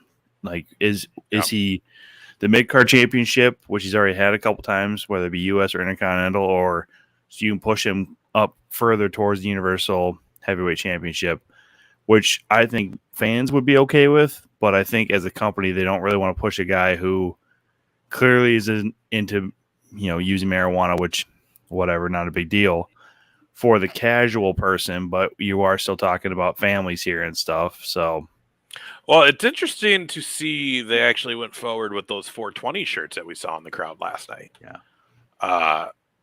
And it was funny, too, because I read something about how, because they went TV 14, but then it was, but Stephanie put the stop on that. They're not going to do anything TV 14. Well, but are they? Because maybe they're not going to go full Attitude Era, but I mean, I think we're certainly pushing the line more than it's ever been pushed before with these 420 shirts, with Riddle dropping F-bombs and them getting censored out. And again, you don't have to go full on Attitude Era, but, just throw those little elements in every once in a while for that surprise shock factor to really get that person watching, Well, I mean, it worked last night. It worked last night when he dropped those F-bombs after he was like, yeah, your wife and kids don't even want to be near you. And he's like, where the fuck are? I was like, ooh, yeah, don't talk about his wife and kids. I mean, man, wife again. They took it down. You sound like Shank when you said that. I'll take it, Shanky baby. I was just gonna say. Go ahead, JR. No, you can go ahead because yours is probably more relevant to the conversation than mine. Well, I was just gonna say ladies that first or age first, JR. Shut the fuck up, Ace. How about that first? Anyhow, the 420 shirts are totally different, right? Because merch shop and anything that they're selling is totally different than what they're putting on air, right? Because those could be circumstantial anyways, right? Because there could be somebody from back in the day still having a shut the F up shirt or whatever from Stone Cold or whatever, or get the F out shirt from the end of the Attitude Era or whatever. So again, that's circumstantial, so I don't think that really has anything to do with whether they're going to go 14 or not. But so, dude, I was gonna also say too, in terms of 420 shirts, 19 states are now recreational legal, 38 states are medicinal legal. I mean, that's quite a few, and I mean, it's to think that they would just absolutely totally ignore it. Obviously, that's an adult activity for the most part. But they're not testing for it anymore either. Well, just think of all the guys that got sat down and sent home, and Poor RVD. He's like, what the fuck, guys? Yeah. my time Or- was now. What about Brian RVD? or Paul Yeah, London or Evan Sabu. Bourne. Evan I mean, Bourne those got are it all like guys who got 3 fucking- times, dude. Yeah, Did you all those ever guys got see- cut because of their fucking marijuana use. Did you Evan ever Bourne got nailed with that synthetic shit one of those times. Yeah. Did you ever see that video when RVD got inducted into the Hall of Fame? He handed Vince McMahon The his rolling own papers. Yup. How's that for a fuck you? I thought that Love it. was great. Dude, let's all be honest, though. Vince is smoking. Well, and to JR's effect, a point there too. I mean, I think eventually, yeah, it goes legal everywhere. It's it's going to happen. But even then, they only really promoted Stone Cold Steve Austin as the beer swilling or the beer drinking SOB, right? But then they made a whole thing about pouring hard alcohol down CM Punk's throat, like when he was unconscious, right? So there's Dude, even a limit with their tongue. you remember when Jericho slipped and fell while he was trying to pour that out his throat? Yeah. But like you understand, like there's still like that taboo even about drinking when it comes to wrestling because it's beer is okay, or I mean probably seltzers now too would be like, oh, that's fine, it's just seltzers, whatever. But like hard alcohol is totally different. Could you imagine that? Go back and like Austin comes out and instead of a beer truck, it's a White Claw truck, and he's just like, give me that mango and cherry, hell yeah, Nope. That would be hilarious. Unique, dude. I'm can't surprised wait. nobody's tried to rip that off and do something like that. Well, so I mean, it's different because it's a female, but like, wasn't that session Moth Martina's gimmick? She's just always drunk. She would come to the ring with like beer cans and shit. Although, dude, she's been hitting the gym hard. So if you don't know who she is, she's from overseas, and I think she was in Impact or ROH, one of the two. I think The name Impact. sounds familiar. Yeah. She's pretty good. Kind of like a Grado type, kind of like funny because she would come out with like her big ass can of beer and be all like drunk. I love it. Well, JJ, they're both the man. First of all, but again, that is just beer we're talking about, whether it be kegs or cans, it doesn't matter. I'm just saying, real man. no one's really promoting somebody coming to the fucking ring with a fucking flask in their trunks and shit like that. Which, by the way, would be great if someone else had like a fucking back pocket just hitting the flask and all of a sudden just like whamming somebody with it, like as like somebody's back is turned. I mean, in theory, though, last night they did basically try to play off that the Street Profits had liquor in their cups when Angle drank it and spit it out, which then just led to the milk chug, which was all right with me. How great was Angle, like all night? Such a good dude. Especially with the "You Still Suck" sign, that killed me. Yeah, dude, I love that they did that gimmick backstage. And Angle, one of the nicest guys you'll ever meet nowadays if you get to meet him. So let's get back to Clash because I think we all basically said Rollins, right? Nobody picked Riddle. We get around everybody. Yeah, Cole, pick Rollins. Yeah, I gotta pick Rollins just because he's from Iowa. Boom, boom. Oh, fucking such a homer. By the way, have you gone down to the family pizzeria? I don't think so. Low Pies. That's the his family's pizzeria down there in Davenport. I had Good no pie. idea. Good pie too, baby. Have you gone to the school pilgrimage? I have not. See, that was the place I looked into training, but oh, okay. I know Joey Jojo probably knows that restaurant. He is blowing up my phone as we speak. Of course he is. He probably somehow got out here and heard you say fucking Make-A-Wish kid. Shout out to Joey Jojo though. He found me the link for the Air Force One's Championship Edition. So thank you for that, Joey. Of course he did. Nike sucks. That kid he hooked me up with a original 90s Dallas Cowboys starter windbreaker that they wore mint condition. Yeah, baby. Yeah. So I know that in October, no matter how warm it is, I'm wearing that to the show just to piss off Top Shelf. I love it. Yes. Whatever the fuck you want, man. Nothing pisses me off in the live, okay? It's here on the show that pisses me off, okay? It'll be when he goes outside and then cries behind the building. Next match. I gotta log off for the night. Duty calls. Wife's wanting her computer back. So. Boo. All right, brother. Thanks, Cole. Hey, thanks for having me tonight, guys. I had a blast. Yeah, Thanks, throw out your social media quick so people can follow you. Follow me on Twitter at ColeCannon24, or you can just search the Potato Daddy. That's your boy. I'm on Facebook at Cole Cannon, Instagram Cole Cannon 24. Give me a follow. YouTube Cole Cannon 24. Go subscribe to my channel. Watch some of my matches. I post as many up there as I can. Hope to see everybody at a show. Come out, buy some tickets, hang out, buy some T-shirts. So, but yeah, look forward to seeing everybody. Thank you guys for having me on the show tonight. It was a blast. Hope to do it again soon. But to that, I bid you guys adieu. All right. Cole Cannon, everybody. Thank you, sir. See you guys. Continued success. We'll see you, buddy. Thanks, Yes, guys. sir. See you. All right. Let's get to the next match, boys.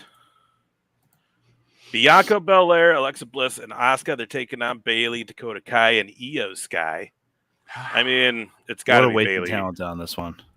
Well, it's just, this is this is almost like us, and I don't want to compare it to that because the UK fans very much deserve this show. To be honest, they probably deserve like another SummerSlam there or something because they are an amazing crowd.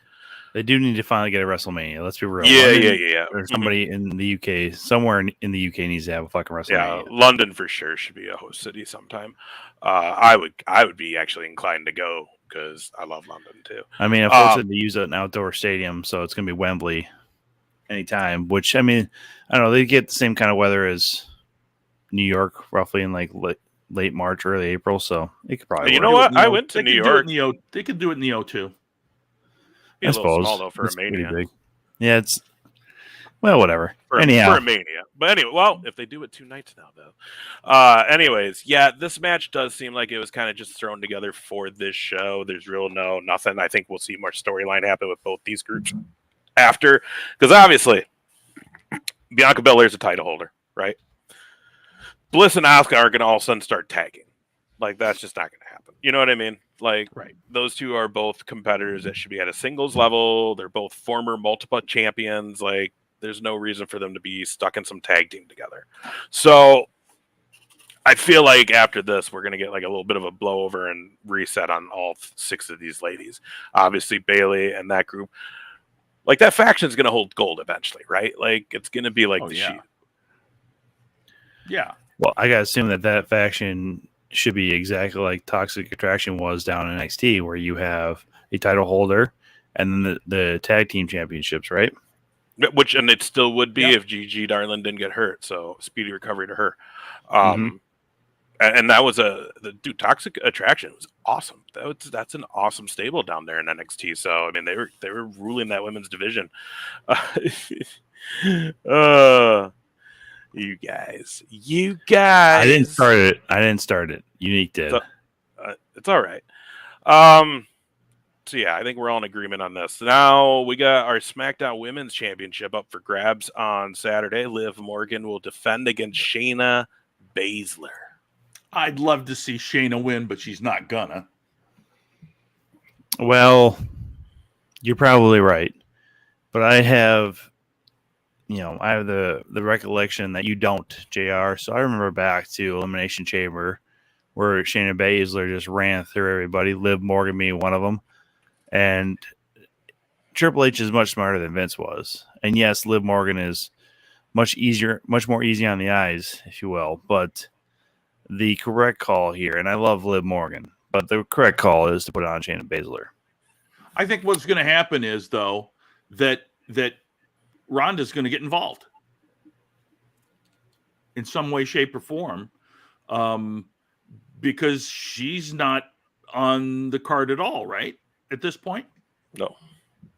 So we do have one more SmackDown to go, though. Yeah. Yeah, I mean, she's technically suspended, so. But does that suspension carry overseas? There you go. Loophole! I'm down for Shayna to win.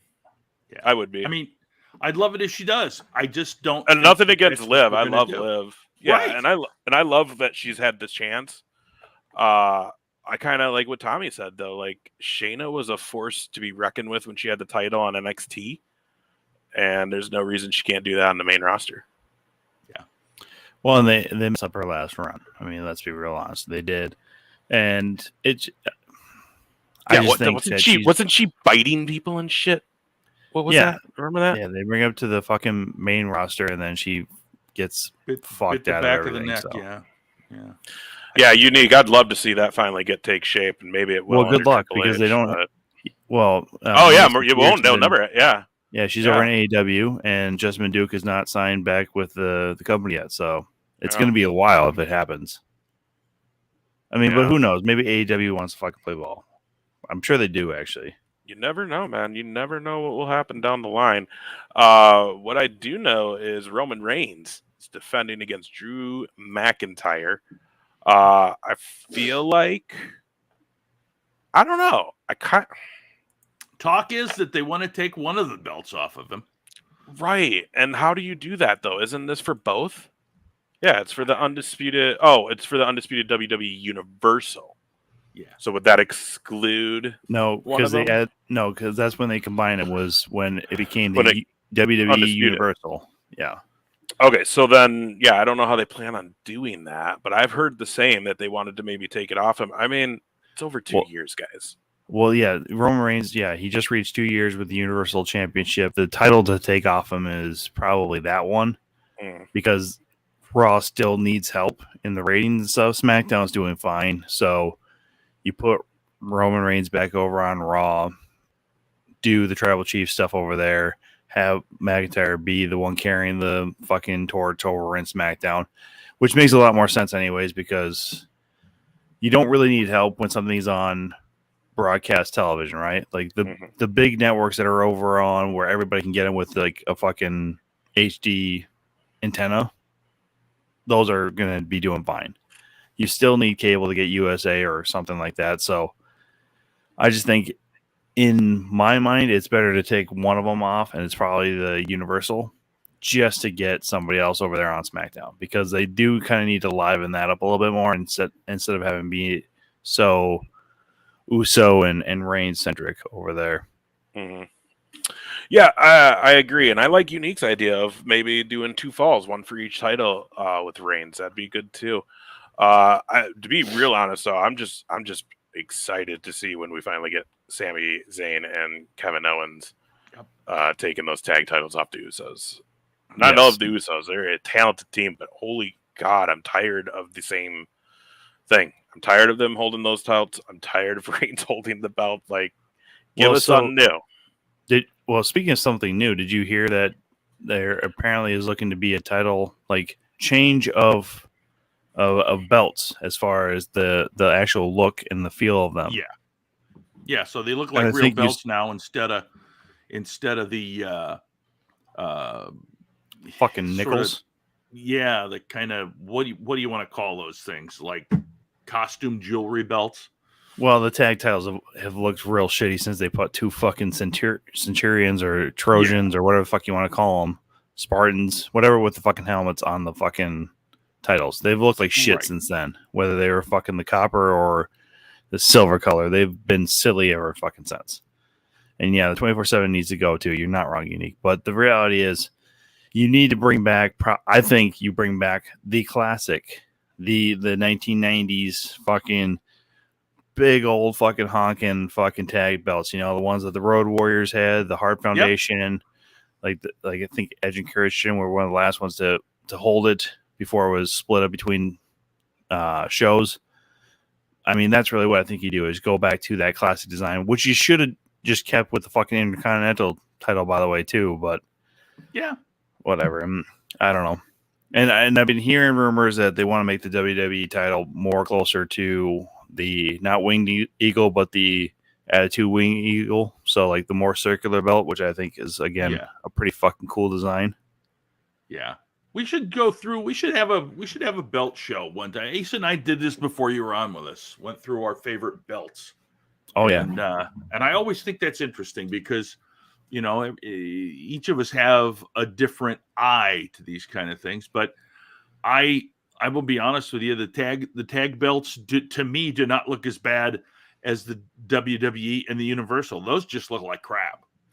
I think when you have that big a fucking logo with just this huge fucking WWE logo in the middle, I don't care what you put behind it or how you try to fucking gussy it up, that looks horrible to me. And the same thing with the women's titles and stuff, man. Like, it does not fucking matter to me. Tom, why don't you show some respect for the Junior Heavyweight Championship belt? Your arrogance did not even mention it. Shut up, Goro, you fuck. Anyhow, that fucking throw me off too. And also, Goro. I will say this though too.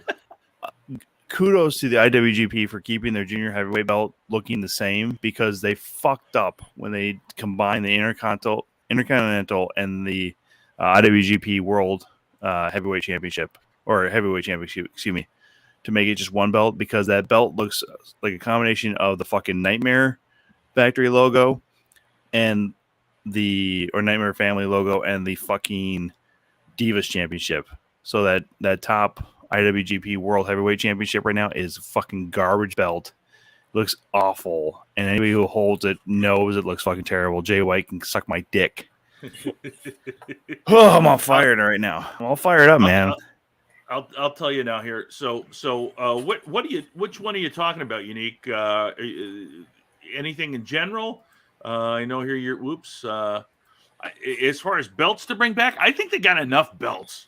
I think they got enough titles. I think they need to pull back to just one tag title and then probably one top belt, because the guys like Roman Reigns is already going between shows anyways, right? And you don't really and that's the thing. There's no roster anymore. It's just there's no Raw or SmackDown separate roster. Because if there isn't, what's the point? Just have one belt for each, one tag, one thing in place of 24. Bring back the hardcore. I don't even think you need to do. I mean, here's the thing: the 24/7 was a comedy deal, right? Yeah. I think if you bring back the hardcore, then it's a different. It's not the same. It's not equal. I don't know if. But I don't know if there's. I'm not saying that there's not interest in something like a hardcore belt, but I don't know if there's interest within WWE for something like that at this point. Mm-hmm. Well, that really was more. Go ahead. Yeah, no, go ahead. Sorry. I was going to say the 24/7 is just a comedy belt. Yeah, that's all it is. The Hardcore Championship was really the last holdover from the Attitude Era into the Ruthless Aggression period. And then when they wanted to go PG, they realized you can't have people hitting other people in the fucking head with chairs. You just can't do it. Boo. That's the conscious decision they made. This again, the 24/7. I mean, when you have Mick Foley introduce it, everybody's kind of hoping maybe it's the return of the hardcore, but it was all still the lame kind of.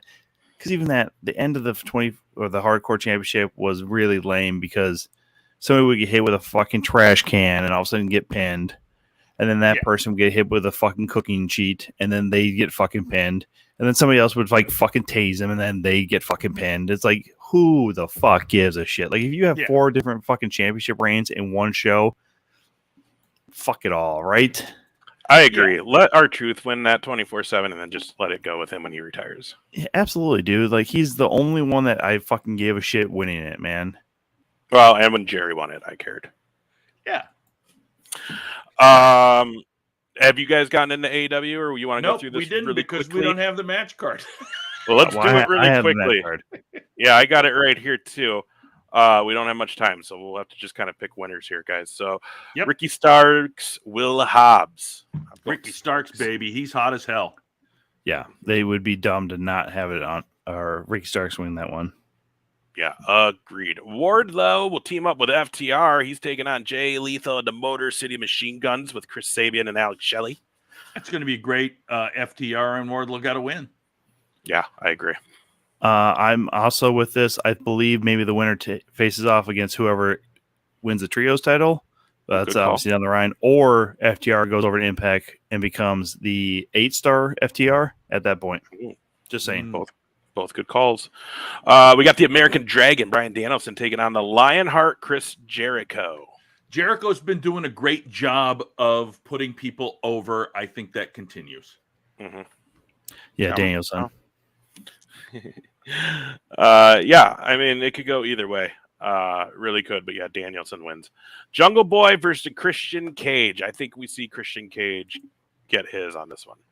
I think so too. I think this so far seems to be shaping up to be a pay-per-view of comeuppance, and Cage will get his. I think this might be where we have the surprise contract signing, like whoever just signed a contract or whatever comes in, helps Christian, like takes out Luchasaurus or whatever, and then hits Jungle Boy with something. So yeah, KG gets the win. Okay. Tyson Tomko comes in. Sorry. And then we have the Casino Ladder match.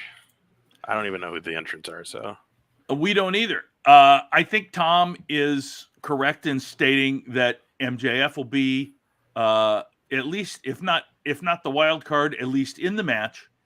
But he's got to be the wild card, right? And he's going to win. yeah, and it guarantees him his title shot. Yeah, so just so everybody's aware, we were actually talking about this before the show started.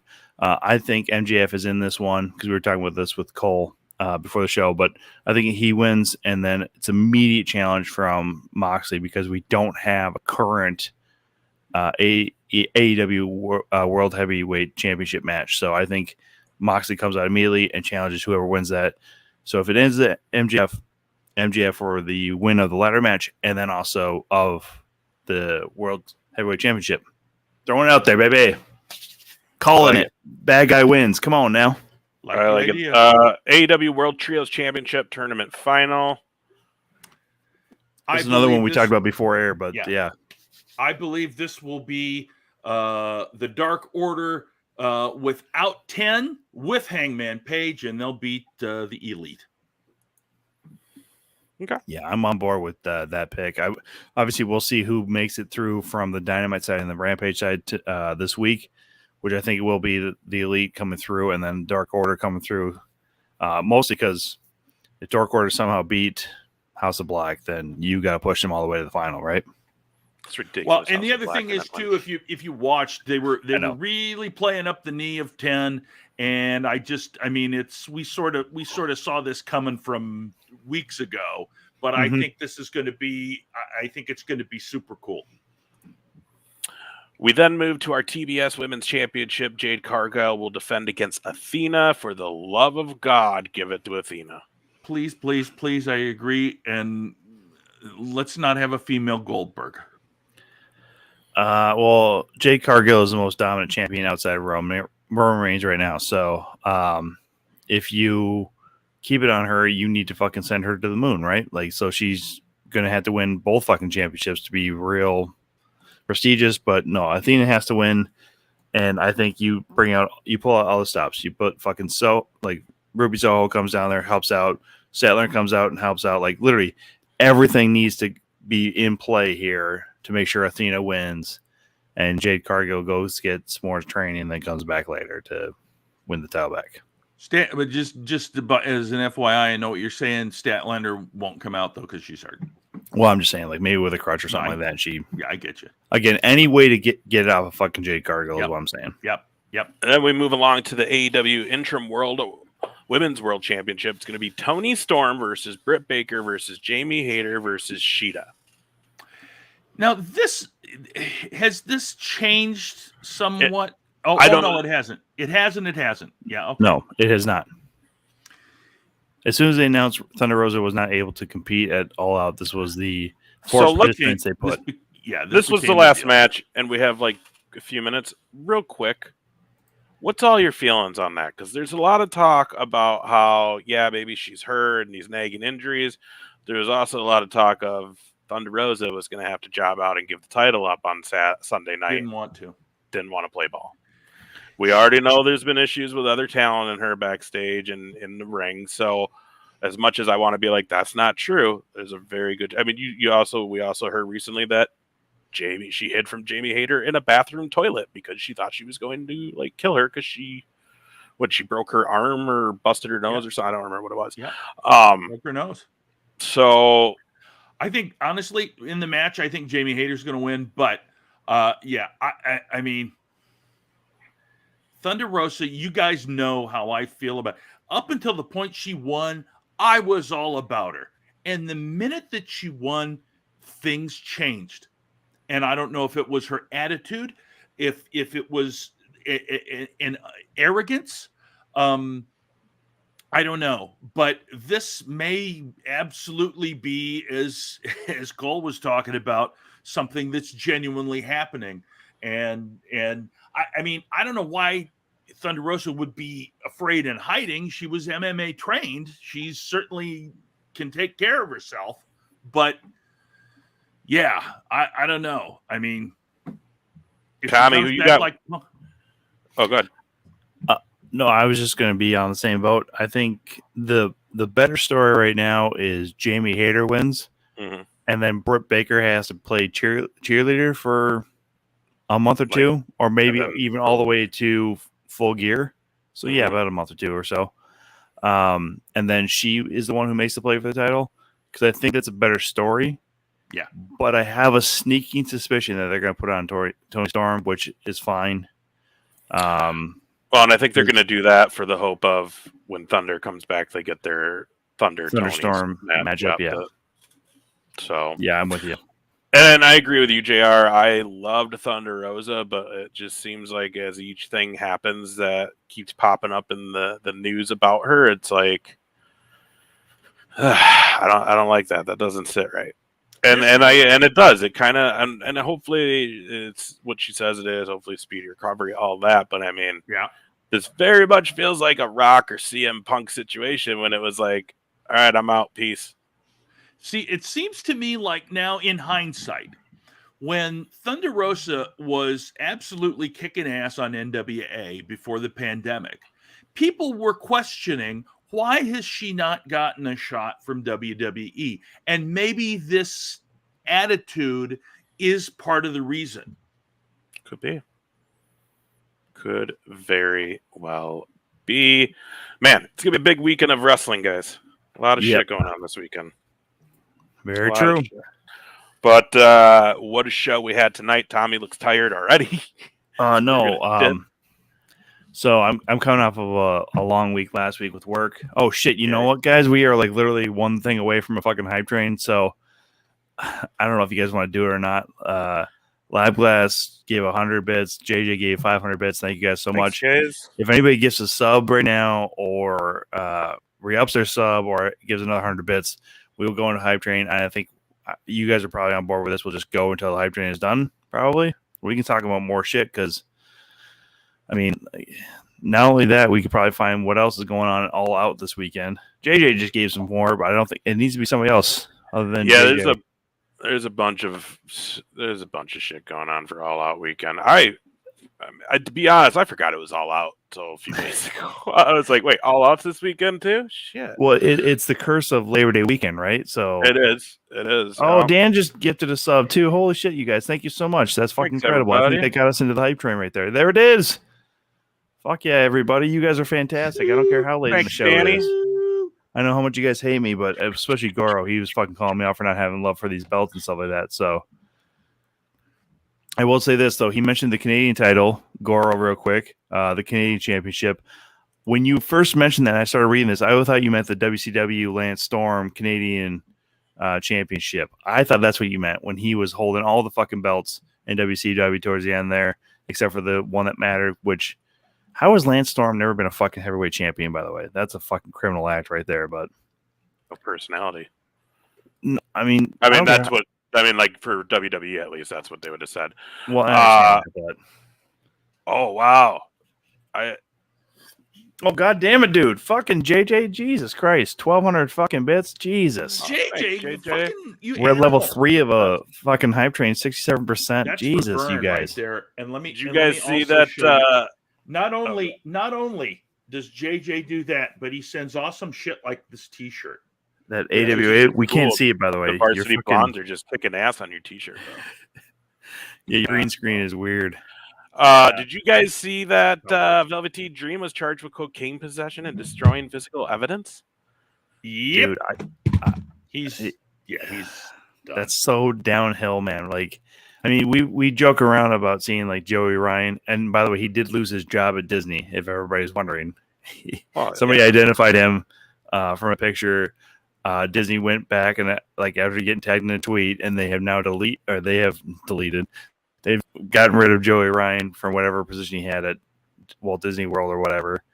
Velveteen Dream, the same thing. I can't believe Marty Scurll's still working, but he's doing a lot of the small indies in Europe and Puerto Rico and anybody who's willing to book him through the States. So I don't know, man. I don't want to book him. No, fuck. No, I like Marty Scurll. I just it's too much trouble right now, man. Like, let's be real honest. With like, He would have been 16-year-old. He would have maybe been fine. He would have maybe been fine if he didn't try to just do the whole. But it's legal where I come from. It's like, yeah, bro, but you're telling that of a bunch of Americans where that's not cool. They don't care. Yeah, I mean, You I know, mean, they you're already care. called out. Yeah, and don't get me wrong. I don't necessarily believe that the calling out thing is always the correct way of doing things. I think a lot of times maybe some of this stuff needs to be done at the promotional level, and then work to make sure this person's not working everywhere else, because they do still need to make a living somewhere else, right? In some other way. If they just go away, like Joey Ryan was not hurting anybody working at Walt Disney World. But I get it. He's around people. He's in the public. So probably, not in that role. But, don't destroy their life where they can't go get a warehouse job or some shit, right?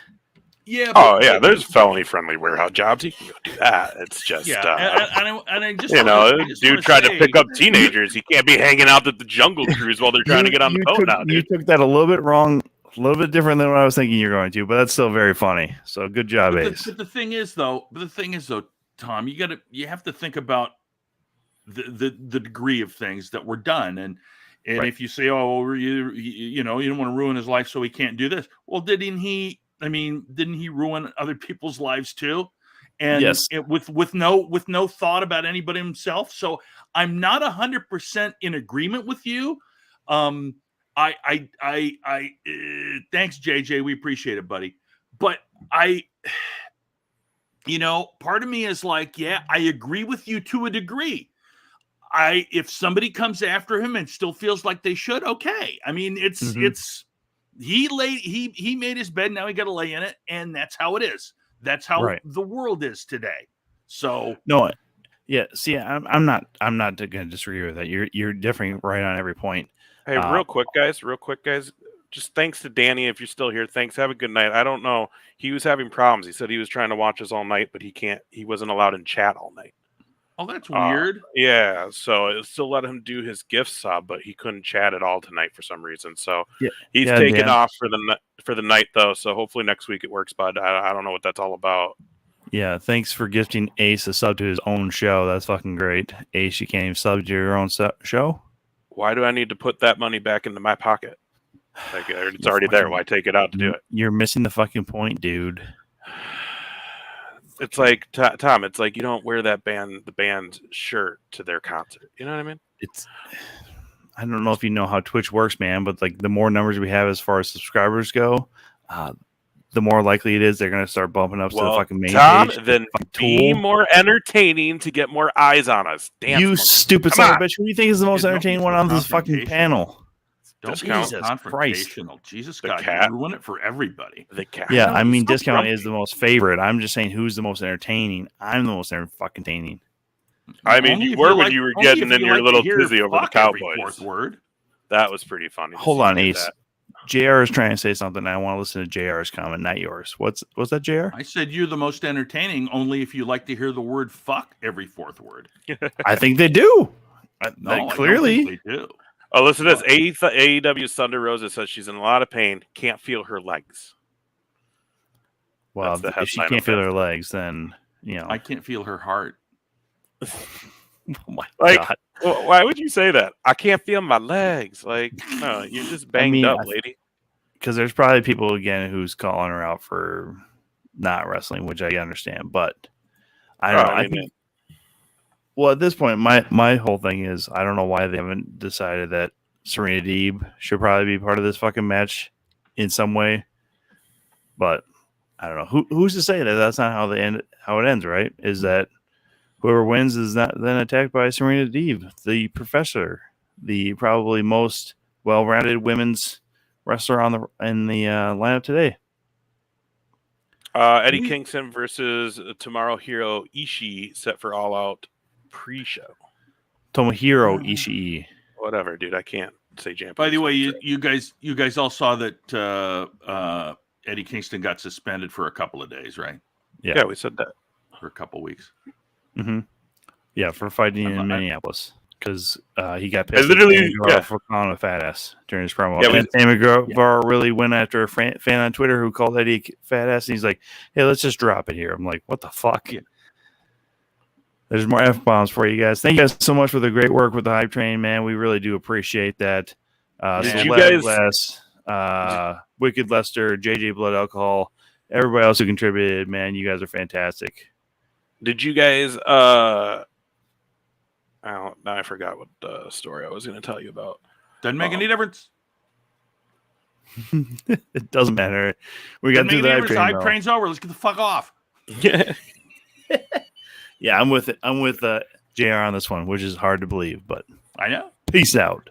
You guys, thanks so much for all your support. We really do appreciate it. And do we have a guest next week, man? We do. Clay Cooper, Madhouse heavyweight wrestling champion. And guys, we're going to announce the main event for the next Madhouse show next week on this show. Sweet. I cannot wait for that. Absolutely. That will be exciting. We appreciate it, guys. We'll see you next week on Tuesday. Have a great Labor Day. Enjoy watching wrestling. There's tons of it this weekend. Bye-bye.